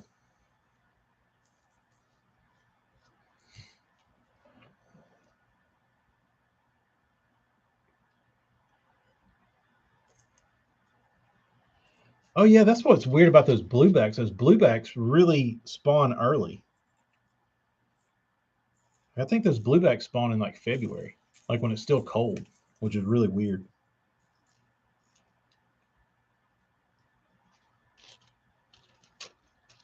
Like I'm specifically talking about a threadfin shad spawn.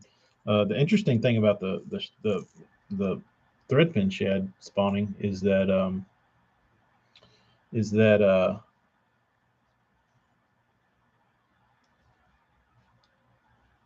is that they can last like into June.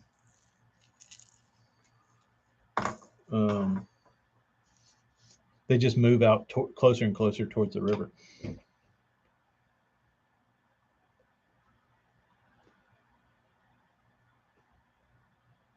Mario, have fun, dude. Don't freeze.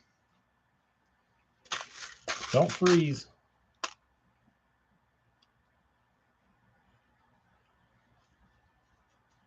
Dan, I think that's just the move. You either land on them, or if you get to your first spot and they're not there, you just got to pick up and leave. I think that's just it. You just got to run until you find them spawning. Um, but the problem with it is usually if they're spawning somewhere and you go to your first spot and then you try to leave directly at daylight to go to your next spot, you're probably going to have guys sitting on them.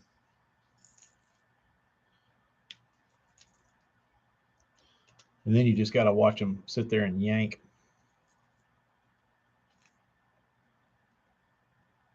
Which isn't fun.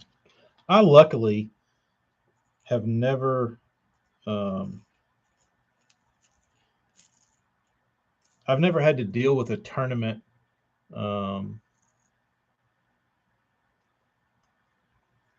I've never had to deal with a tournament where I had to sit there in the same area as somebody and watch them really like crack them.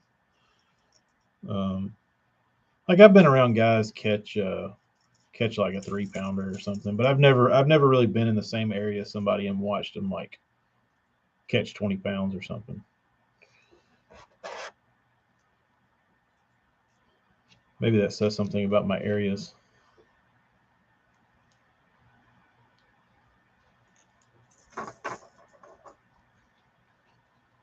The thing to do back in the day, Morgan, around here was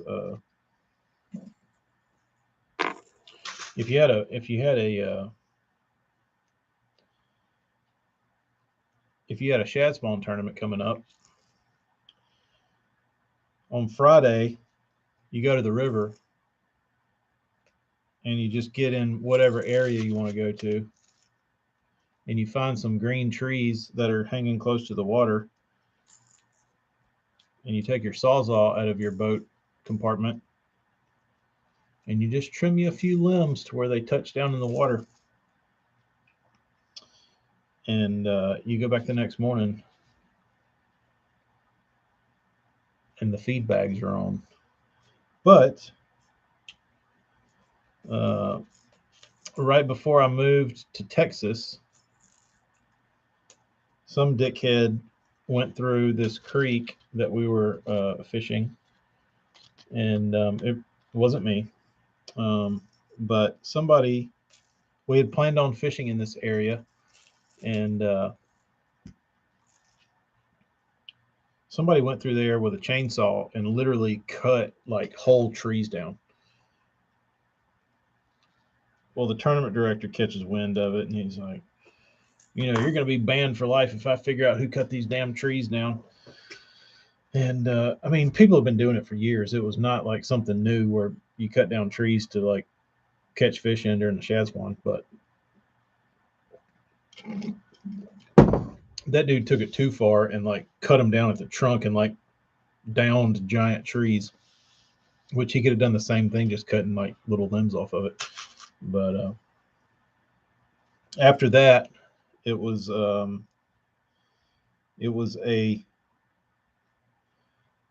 rule violation to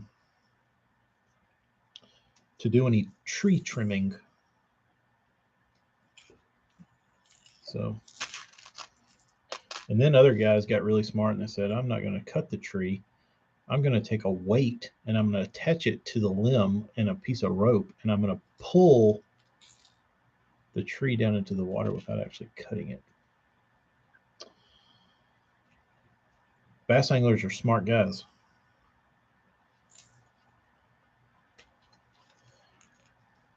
Don't get between a bass fisherman and his shad spawn. Tree trimming. He will find a way. Just like in Jurassic Park, he will find a way.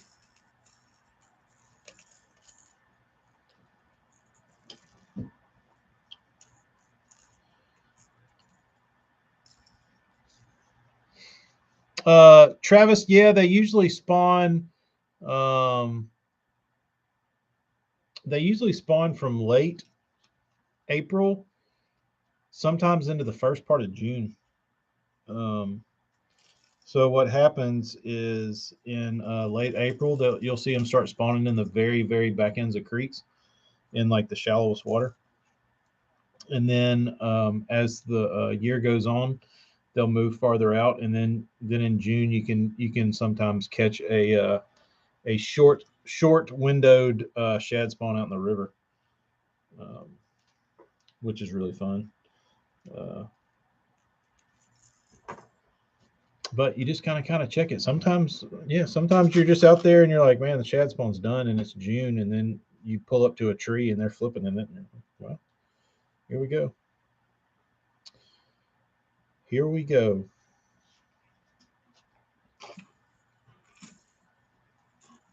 It is some of the most fun you'll ever have. Yeah, we have a mayfly hatch here. But it's not so much of a bass thing. You can catch. I've got on bites around a mayfly hatch where the brim were eating the mayflies, and then there was some like bass hanging around, kind of maybe eating a few of the little brim. But it's usually not that big a deal, unless you like catching brim on a fly rod. Then it's fun, but not so much for the bass. The bass don't eat the mayflies here. Um,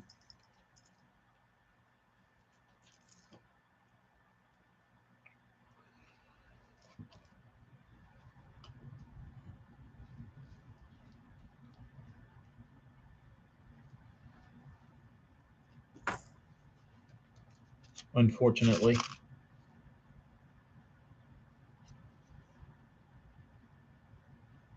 I think y'all are famous up there in Arkansas for that, though, aren't you, Morgan? Like that bluegill prop bait kind of post spawn bite. I feel like the same bite y'all get, the same bite y'all get, is kind of similar to what they have over there in the Carolinas.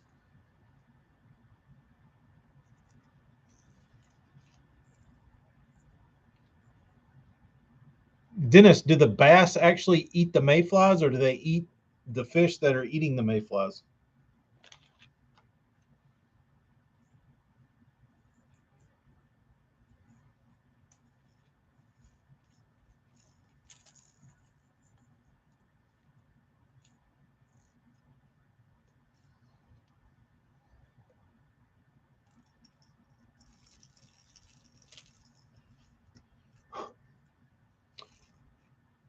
Morgan, what was the tournament?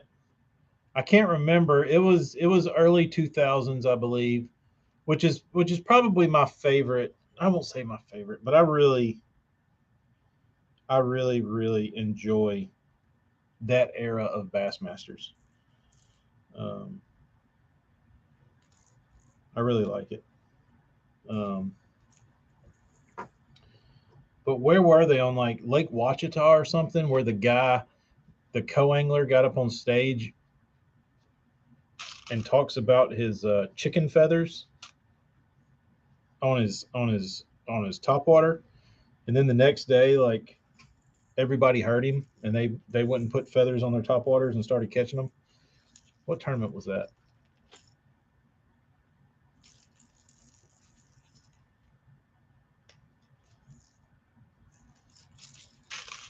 Hamilton. I got to go back and watch that. That was one of my favorites, because I think Mark Davis gets up there and like admits, he was like, um, I didn't have any feathers on my bait. He said, but today I did. Like, that dude completely screwed the pooch. Completely. One lake below Wachita. See, those are my favorite. Those are my favorite tournaments because they're so weird. Hella, good night. Thank you for sticking around. Thank you for the like. Thank you for the sub. Thank you for the dinger bell.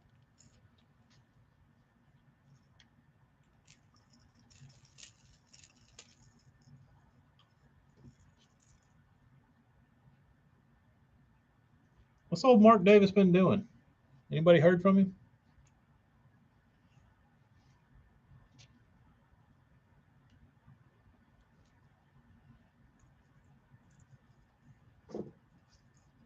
Anybody heard from Mark lately?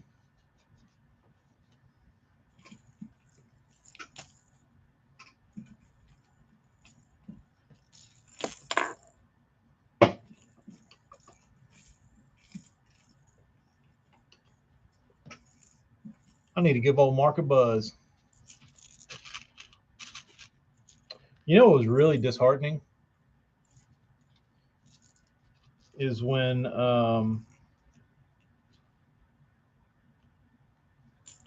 I forget. Somebody was interviewing Mark Davis. It might have been on BTL. But Mark was getting interviewed. I think Panger and Mark were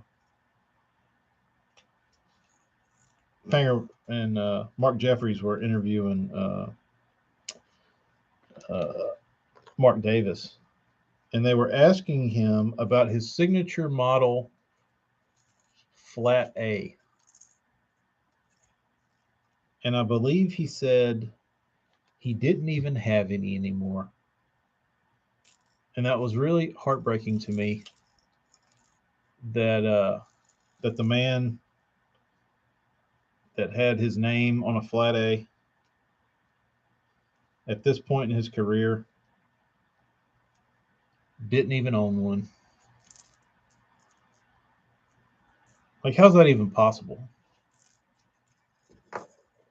How is that even possible?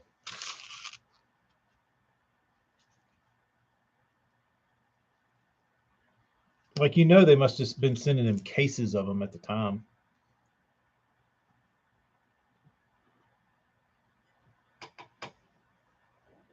Hold on.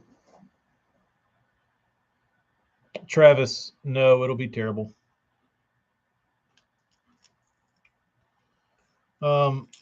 Believe it or not, Travis, I got really excited because a couple years ago, um, the first year, I guess it was, what is it, 2 years ago, where they were supposed to have the big MLF event in Tulsa. They got canceled, I think. Was that 2 or 3 years ago? Um, yeah, Brody on the Lake probably sold them. Uh,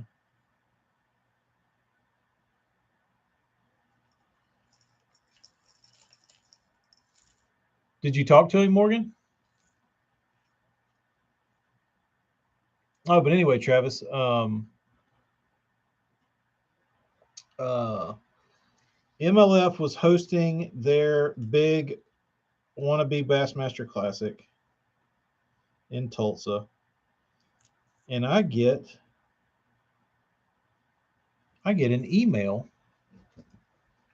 from the marketing guy from Major League Fishing. So, and it was legit. Like, those are the emails that get you excited, where you're like going through all your junk mail, like bullshit mail all day, and you get one that's like some dude's name you don't recognize, and it's like, Major League Fishing, blah blah blah. And I was like, what is this? So I looked at it, and the guy like wrote me a personal email and was like, hey, I was looking at your Instagram page, and he's like, you're exactly the type of brand that we would like to have at our inaugural event in Tulsa, like next year. I was like, wow, this is awesome. Okay, I'm listening.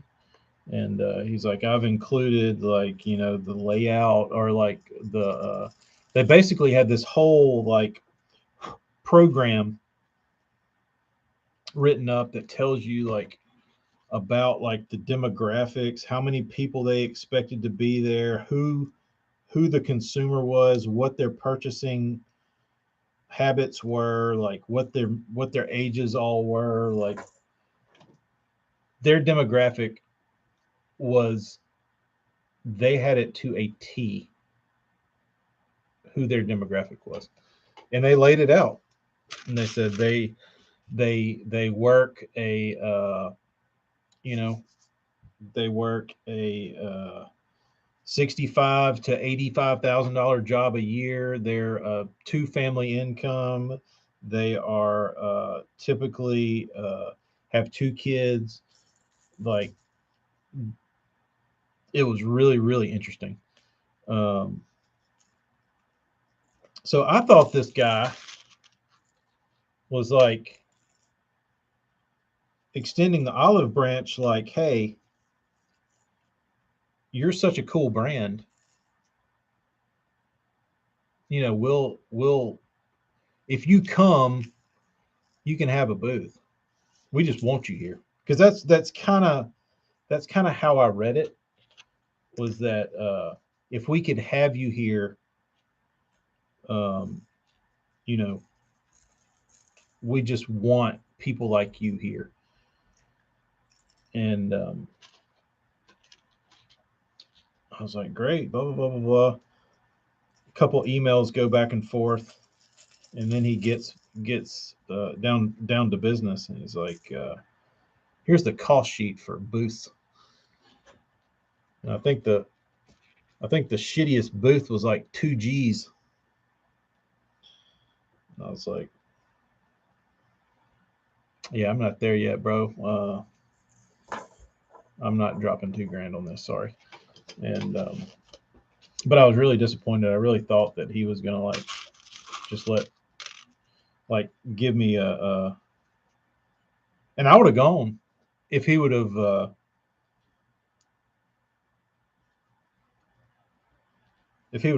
coughed up a booth.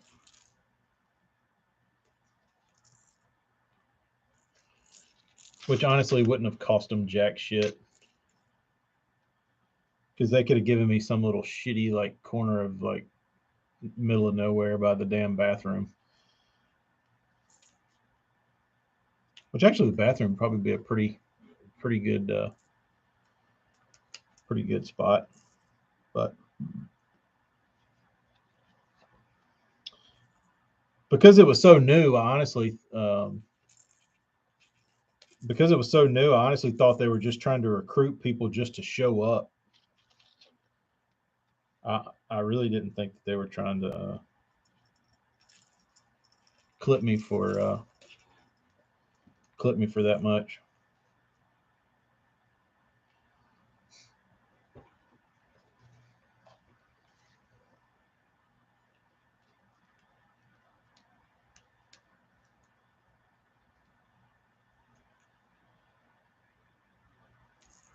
AJ, I'd like to. Um, Probably not though, knowing me.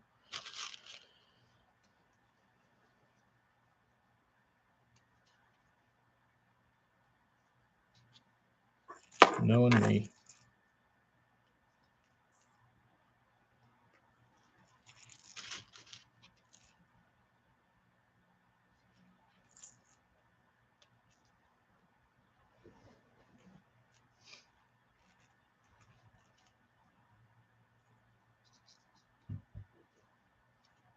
Classic's awesome. Like, even if the dudes do suck at selling, it's really a fun atmosphere to be around, just because there's so much stuff that the dudes don't know how to sell or promote. But Classic is fun.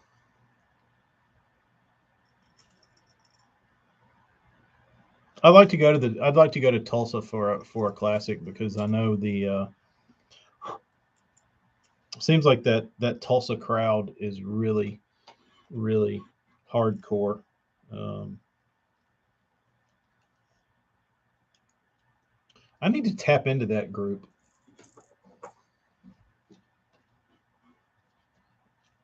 For as hardcore as that Oklahoma group is, I don't have I don't have a I don't have much of a grasp on Tulsa.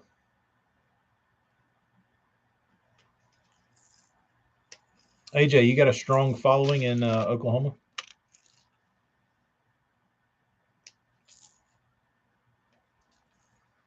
I'll trade you my Alabama guys for your Tulsa guys. I'm gonna start targeting. I'm gonna start doing targeted ads just at Oklahoma.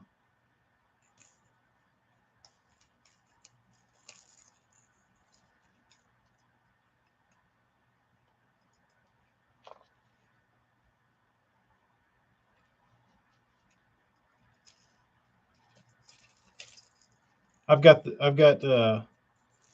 The only Okie that matters that has tackle craft stuff, Ron Engelman.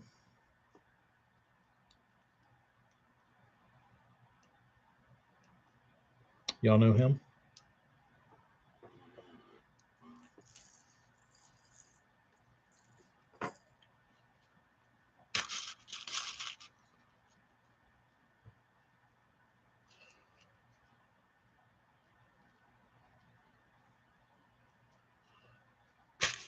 That'd probably be a tough market to crack. Because like spinnerbaits and jigs, you'd probably have to have something really unique to change those guys' minds. Which I could probably sell the shit out of my spinnerbait out there, honestly.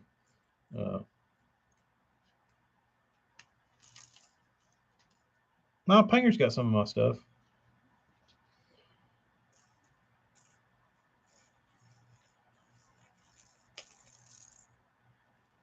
Travis, you know who Ryan Engelman is?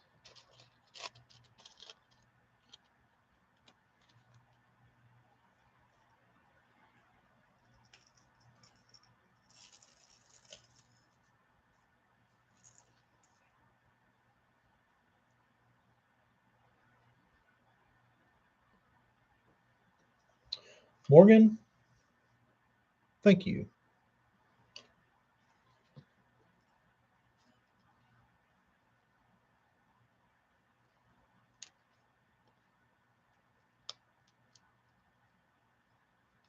It's a really good spinnerbait, but like I said, I've talked about it before. I didn't realize that.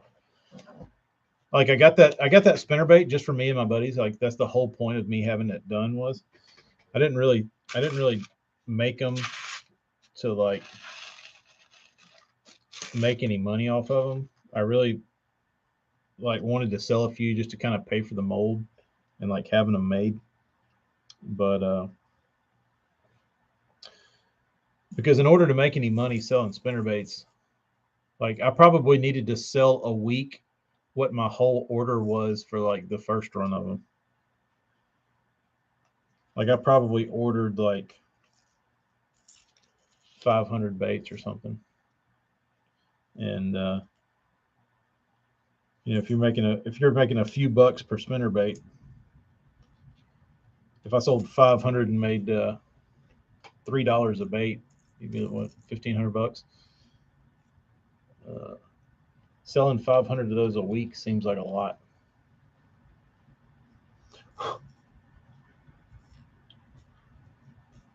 Seems like a lot to me. Jeremy, how you like it over here? I kind of feel like I don't pay the YouTube crowd enough attention. I'm so used to looking at the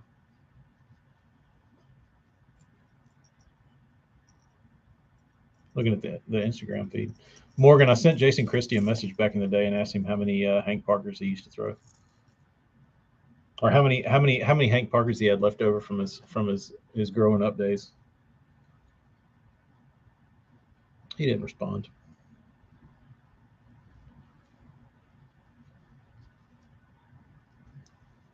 I was honestly curious. Like, I wasn't being like a dick. I just wanted to know how many of those you sitting on, bro? How many classics you got over there? Because I'm sure that's what they threw. Had to have been.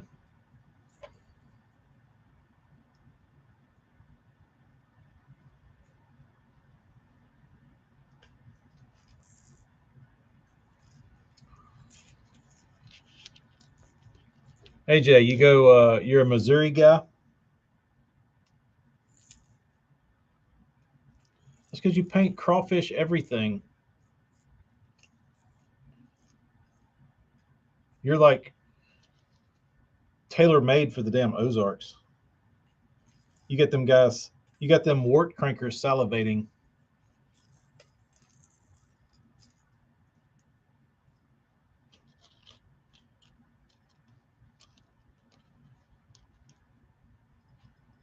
It's probably a pretty good group to have.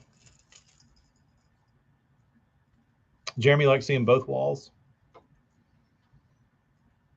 You can probably see a little clearer from this camera. This is the inaugural simulcast.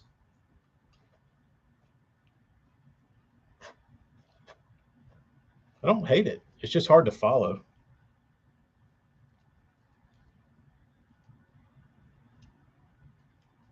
It's hard to follow both. I have to get me a moderator.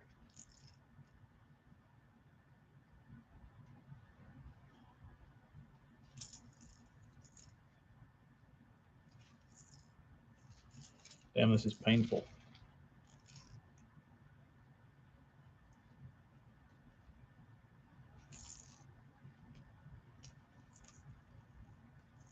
I have to clean up this place if I'm gonna be simulcasting in here. I'm glad you can't see the other side of the camera. It's a down junk hole.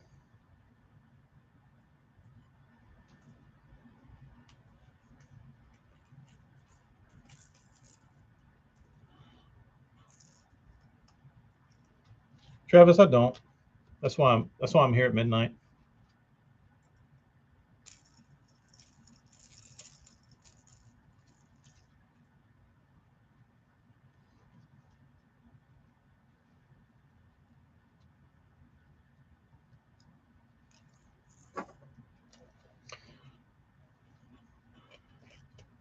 AJ, that's pretty remarkable though.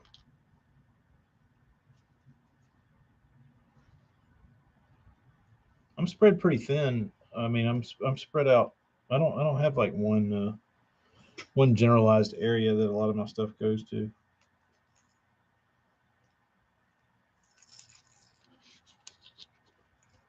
A lot of Texas guys.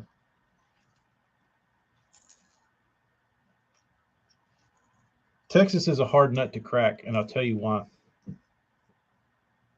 Because Texans are very proud, and Texans like Texans, and they like supporting Texas-based business. And by me moving to Texas, I was very blessed because Texans embraced me, and I don't think I would have gotten that kind of business had I not moved there. Like it took me moving to Texas to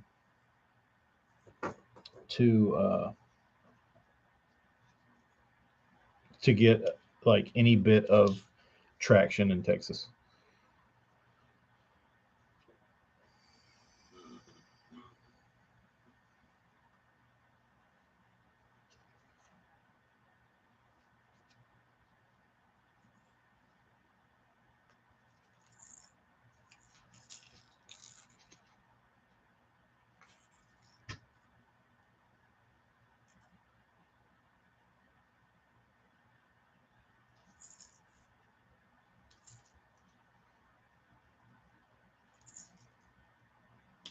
Travis, what's sad is all this shit I'm doing in the time it's taking me to like put all these hooks and stuff on. I could have painted all these baits on my desk like 10 times over. Like I'm way faster at painting than I am at like doing this kind of dumb stuff. But this stuff's just a time suck. It's nice to do because it's brainless, but I feel like I'm being more productive when I'm painting.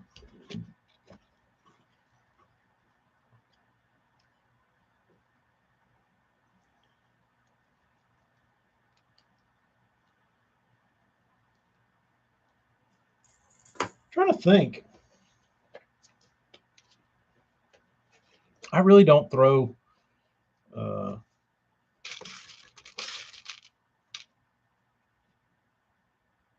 I would say I would say 90% of my crankbait box is custom painted.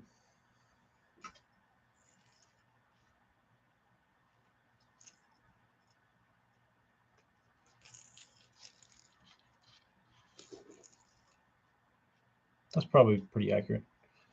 Morgan, no, it's not as bad as Eric's.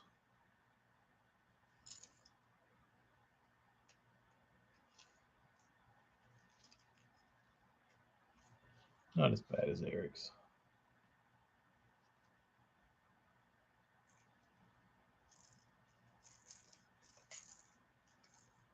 I'm trying to think what catching lunkers. I use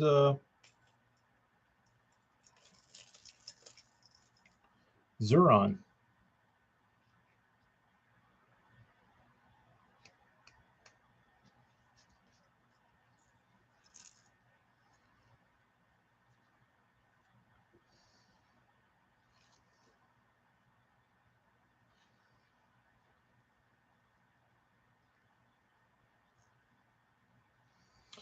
Zuron.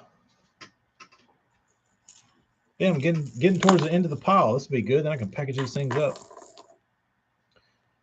AJ, what is your favorite stock production model color?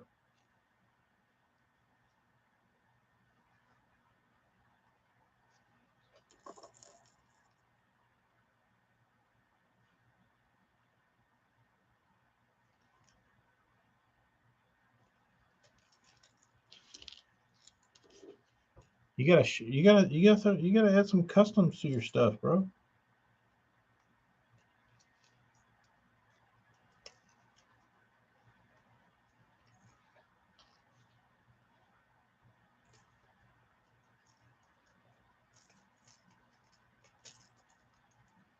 The only reason I have so many now is because it was like a couple years ago. I told myself order like 50 1.5s and don't sell them. Just paint them for yourself. So I made that deal with myself, and I probably painted like 20 for myself. And then I realized, hey, you dumbass, you need to make money, not collect crankbaits that you're not going to use. So ended up painting them and selling them. But I got a few in there that are, most of the stuff I have are like one-offs or like color ideas that I have. A lot of that.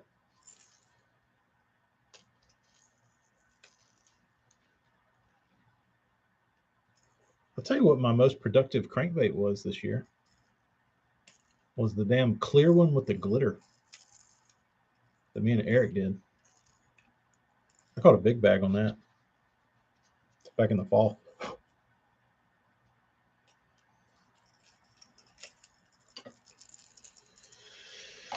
Big old bag. Uh-oh.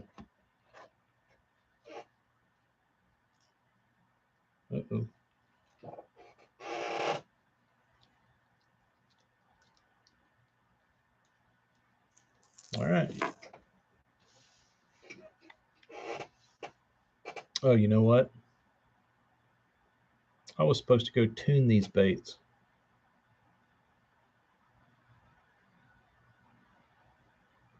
And I just put all the rubber bands on them. Oh boy. Oh boys. Well, what is a man to do? It's 12:08. I don't know. I don't know. I guess I'll unwrap all these things and go throw them tomorrow. Oh well.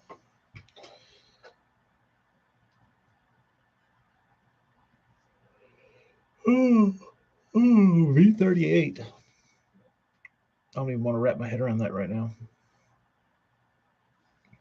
Morgan, I've never been a huge fan of a topwater. I mean, a clear topwater. I feel like I've missed more fish on a clear topwater than I've ever caught. And I don't know if that's just me or it's just like a strange happening with the day that I happen to be throwing it, or what. But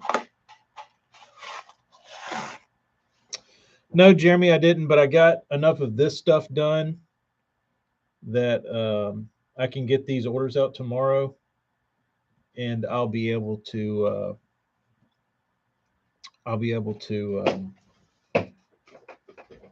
clear coat all this stuff, and I won't have. Well, I still got to paint tomorrow. No, I'll probably start back. I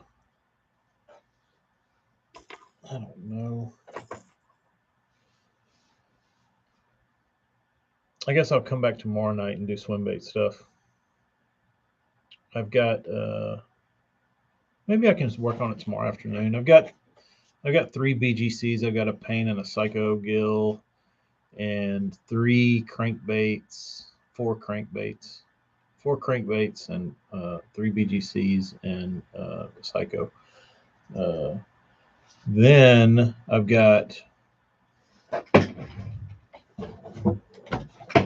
this box of BGCs to go through. 1, 2, 3, 4, 5, 6, 7, 8, 9, 10. There's 10 baits in that. So that'll probably take me all day to do.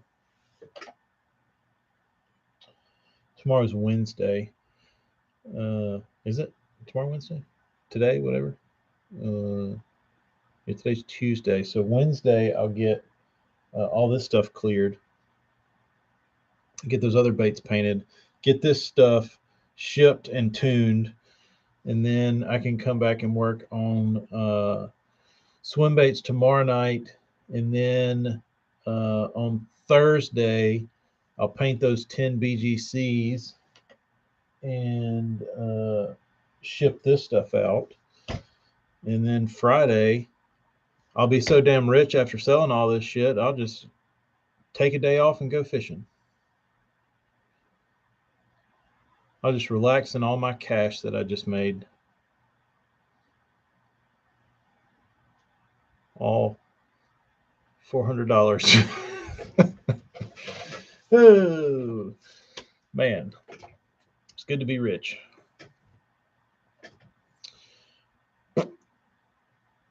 Yeah, I'm getting close to retirement, Travis. Getting close. Well, I need to. Let's see. Maybe I'll dot some I's while I'm still here. Why not? I like coming back to the shop in the morning and having I's already dotted and not have to worry about them drying.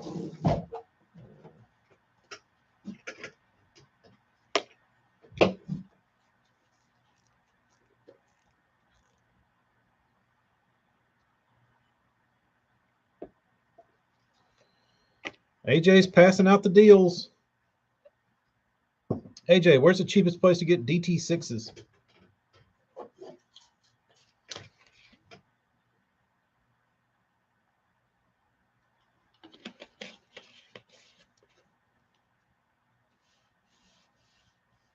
No, the BGCs are not mine. They're someone else's.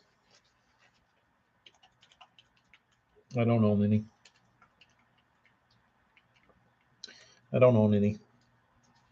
I've certainly painted more BGCs than any bait on the planet, I think, though.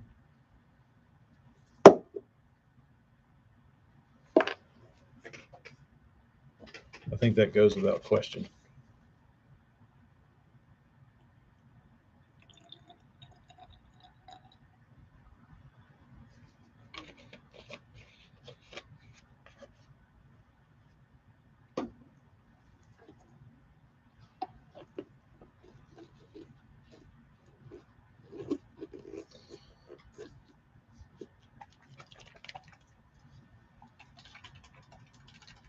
Omnia with Hellabass's code. I can do that.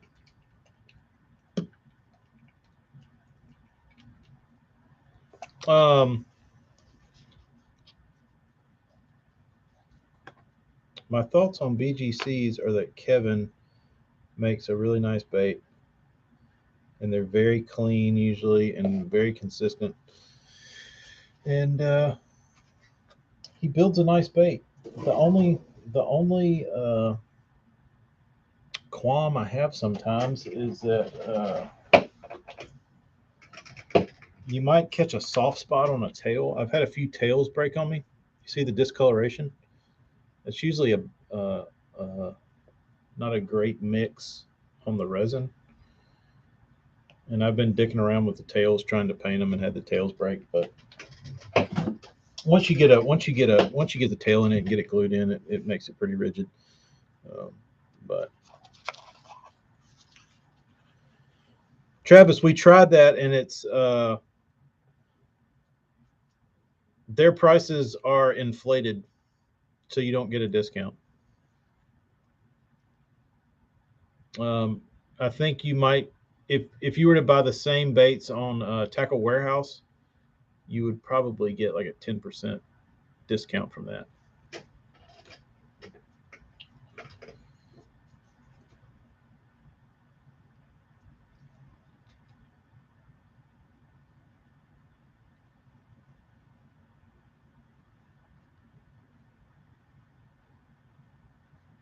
I checked into that.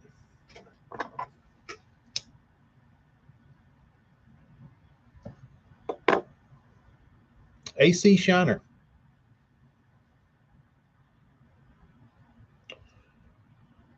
Dennis, are you still on? Yeah, Dennis is still on. Dennis, there's your AC Shiner. I put new eyes on it. I didn't like those stupid eyes on the top, so I made it look cool. Hope you like it. Hope you approve.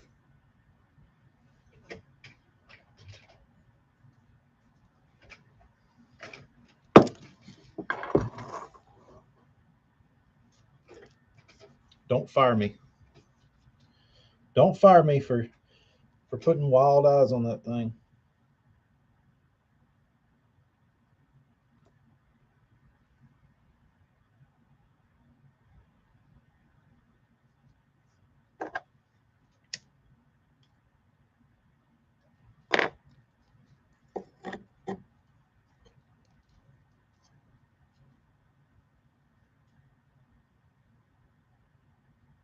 If you would have entered the Rico giveaway from Tackle Warehouse, they sent guys that didn't win 20% off coupons. That's interesting.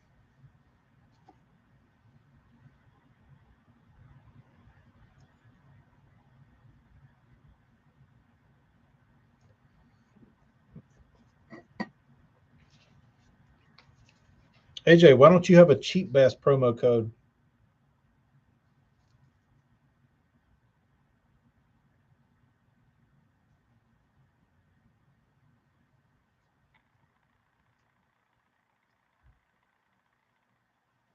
Why don't we have any Cheap Bass affiliate marketing going on?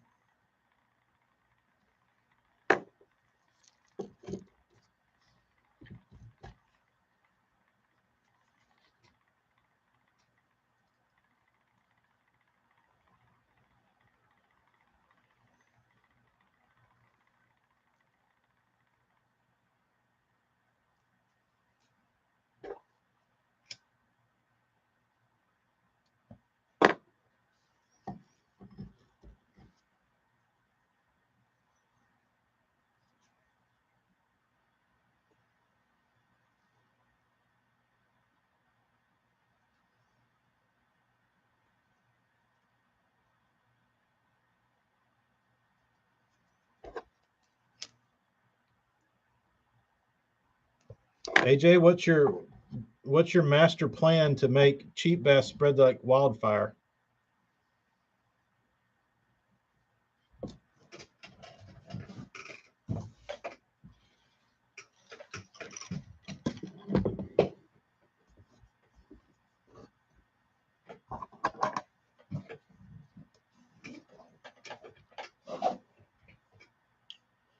Dennis, I have not tested any of the jointed baits.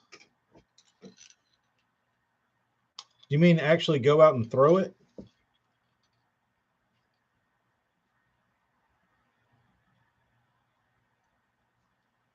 I have not, if that's what you're asking.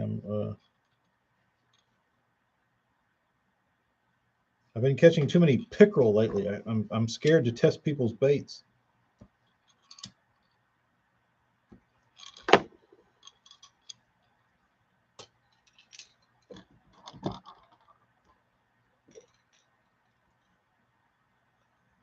I'm the pickerel wizard now.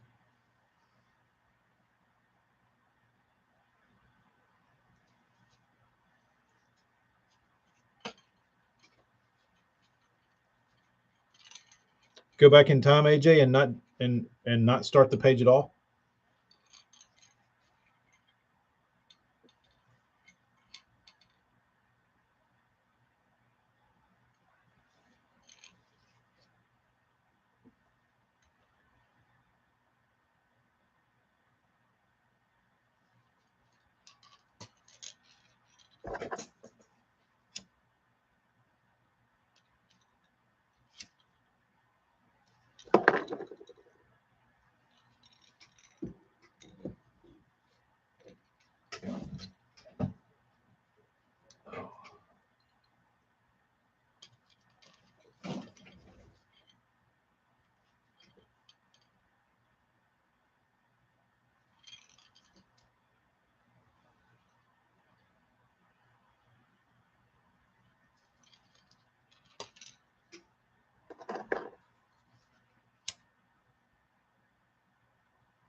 AJ, I think you're still good at Instagram. You post all the time.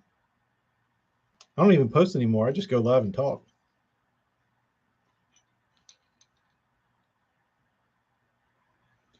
Which doesn't do jack shit for my page growth, but it's okay. It's okay. Morgan, we've got them in the river down here.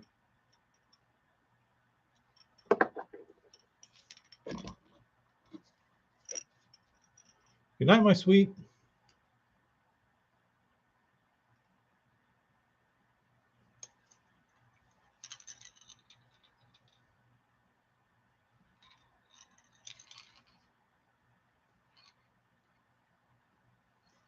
What did I do? I forgot to do these. What an idiot. What an idiot. Yeah, you don't see my post, Jeremy, because I don't post anymore. I really got to get better about that.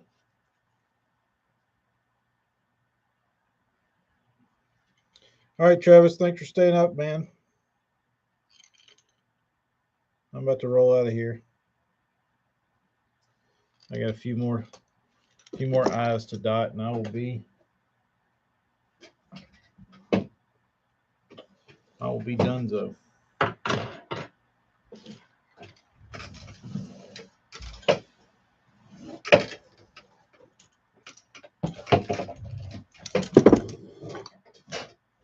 I will be done. It'll just be me and AJ left.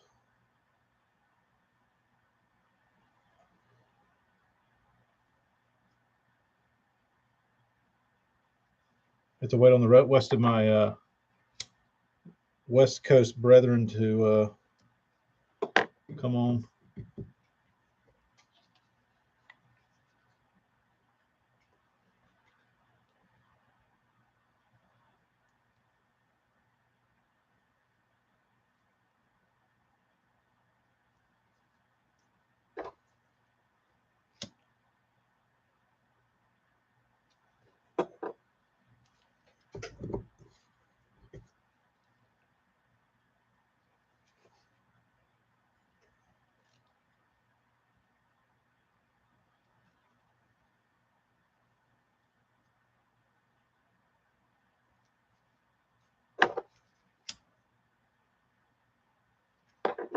All All right, one more.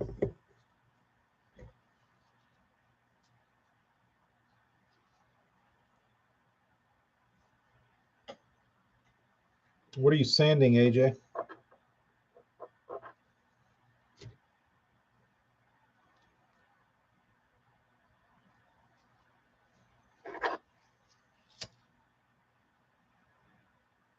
More Ozark stuff.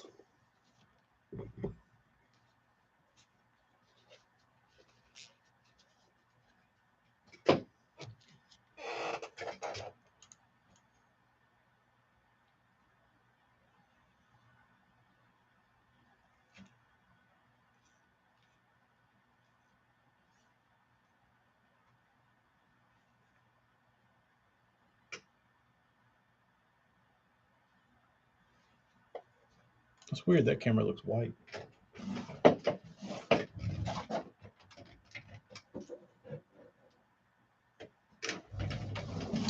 Let's see here. Where's my yeller?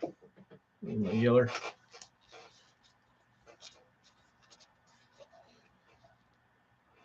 Dennis, I don't like it when you're on here because usually I can show off your baits and I don't have to worry about you being on here and seeing them. But now that you're on here, I kind of don't like showing them.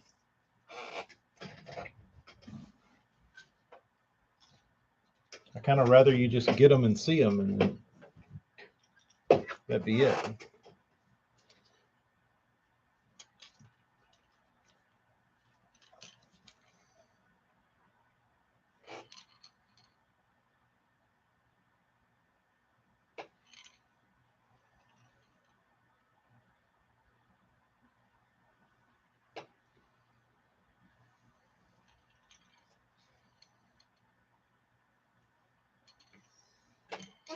Cloth.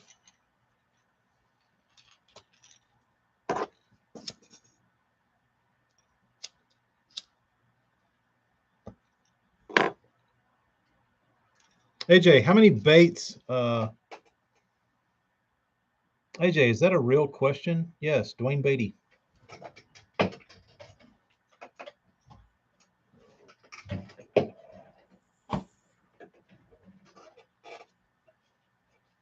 Do you know a painter that signed Beatty? Come on, dude.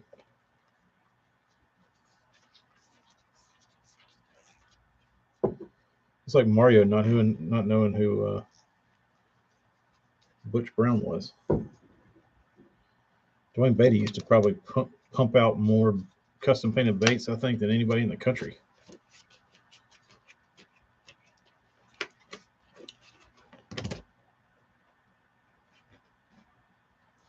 Man, I don't like doing that. Like, I don't like painting over somebody's stuff that I have like respect for.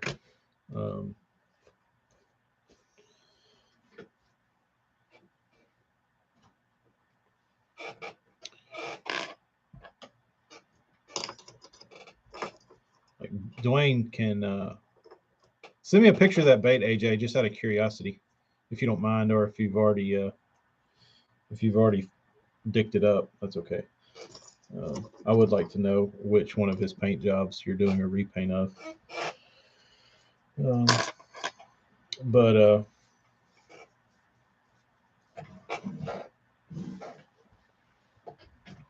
like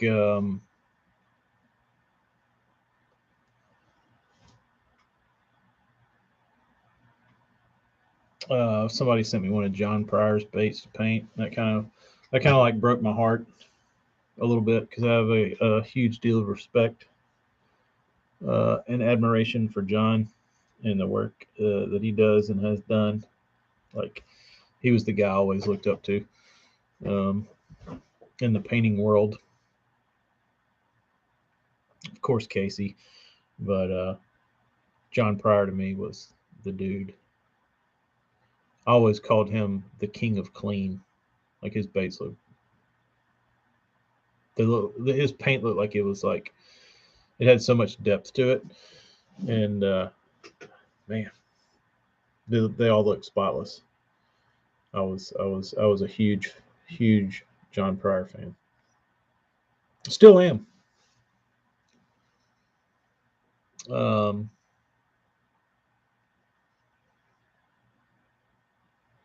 Which bait did you get of mine? I wonder which one that was. Probably some shit I painted with Createx back in the day. Did you take a picture of it?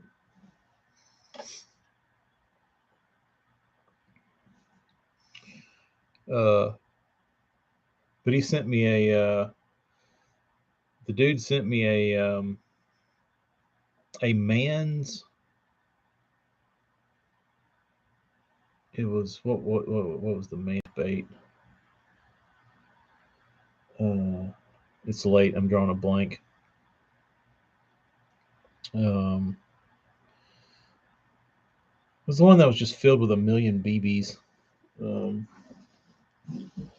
Anyway, and it was like a chartreuse and blue color. It was a beautiful bait, and I don't know why he wanted me to paint it, but I painted it some dumbass color. Probably wasn't as good as John's paint job I painted over, but whatever. But whatever.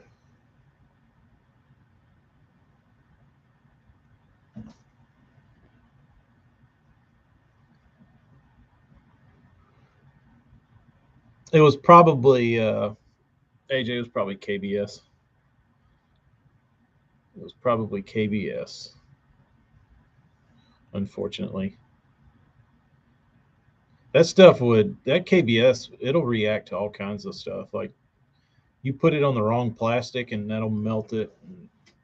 I've seen some baits uh,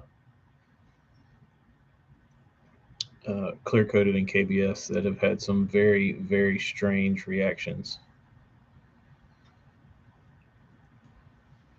So I had to get away from it. I had to get away from it. I think in my peak, I was going through.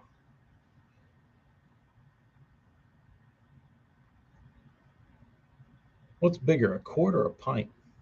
Quart.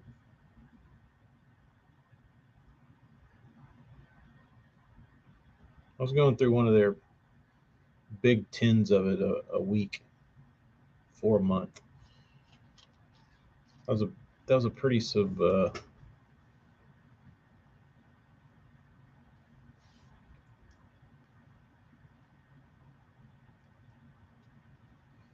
I was going through that stuff. I never liked the way it. Like some guys were talk about how KBS is like indestructible. I never felt like it ever fully cured ever. Like, and I guess maybe it was all the humidity. But I mean, it's a moisture cure urethane, so you would think when you're in a humid environment that it would rapidly cure and just like get hard, like shorter in a shorter amount of time than anywhere else in the country. But I felt like even after like I felt baits that I've still got that I cleared with KBS, and I feel like it took them like 2 years to actually get like hard to where it didn't feel like you could dig your thumb into it.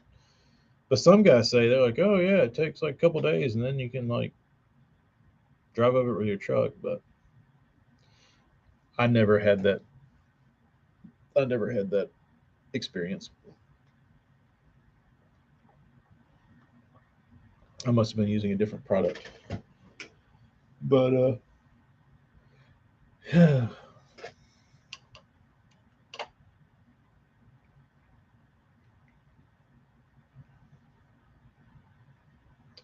can't believe you got one of my baits to repaint. It's kind of heartbreaking. Kind of heartbreaking, AJ. Well,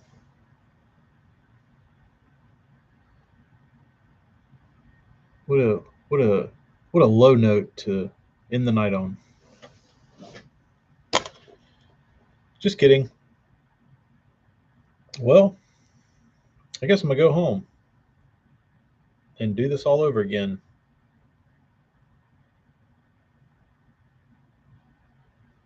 See you guys at 6:30 in the morning. Thanks for hanging around. Dennis the Menace is the only one left. Dennis, I'm gonna get your baits clear coated tomorrow. They will be headed out at the end of the week. Um, But good night to Dennis the Menace. And now, discard video. Let's see, AJ, how do I end this stream?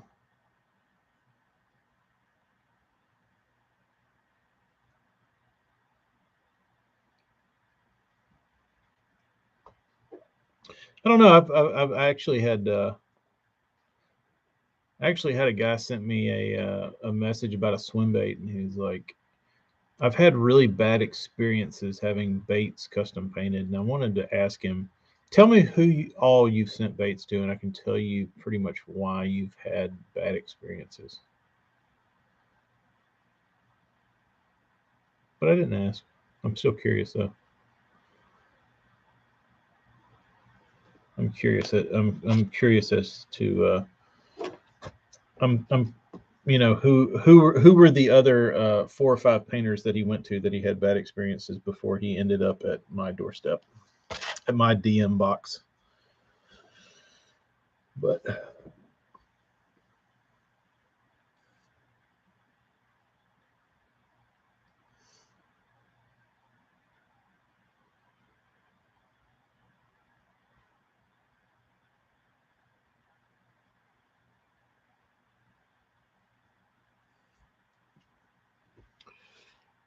who else? Can I see viewers on here? No. That sucks. Instagram won't let me see my viewers. It won't let me see who's on here. Well, AJ, thanks for sticking around. And whoever else is on here, thanks for the likes. I guess I'll continue to do this. Simulcast. All right, dudes. AJ, don't rub your fingers off. Y'all have a good one. End stream. Your stream stopped immediately and you will no longer be end.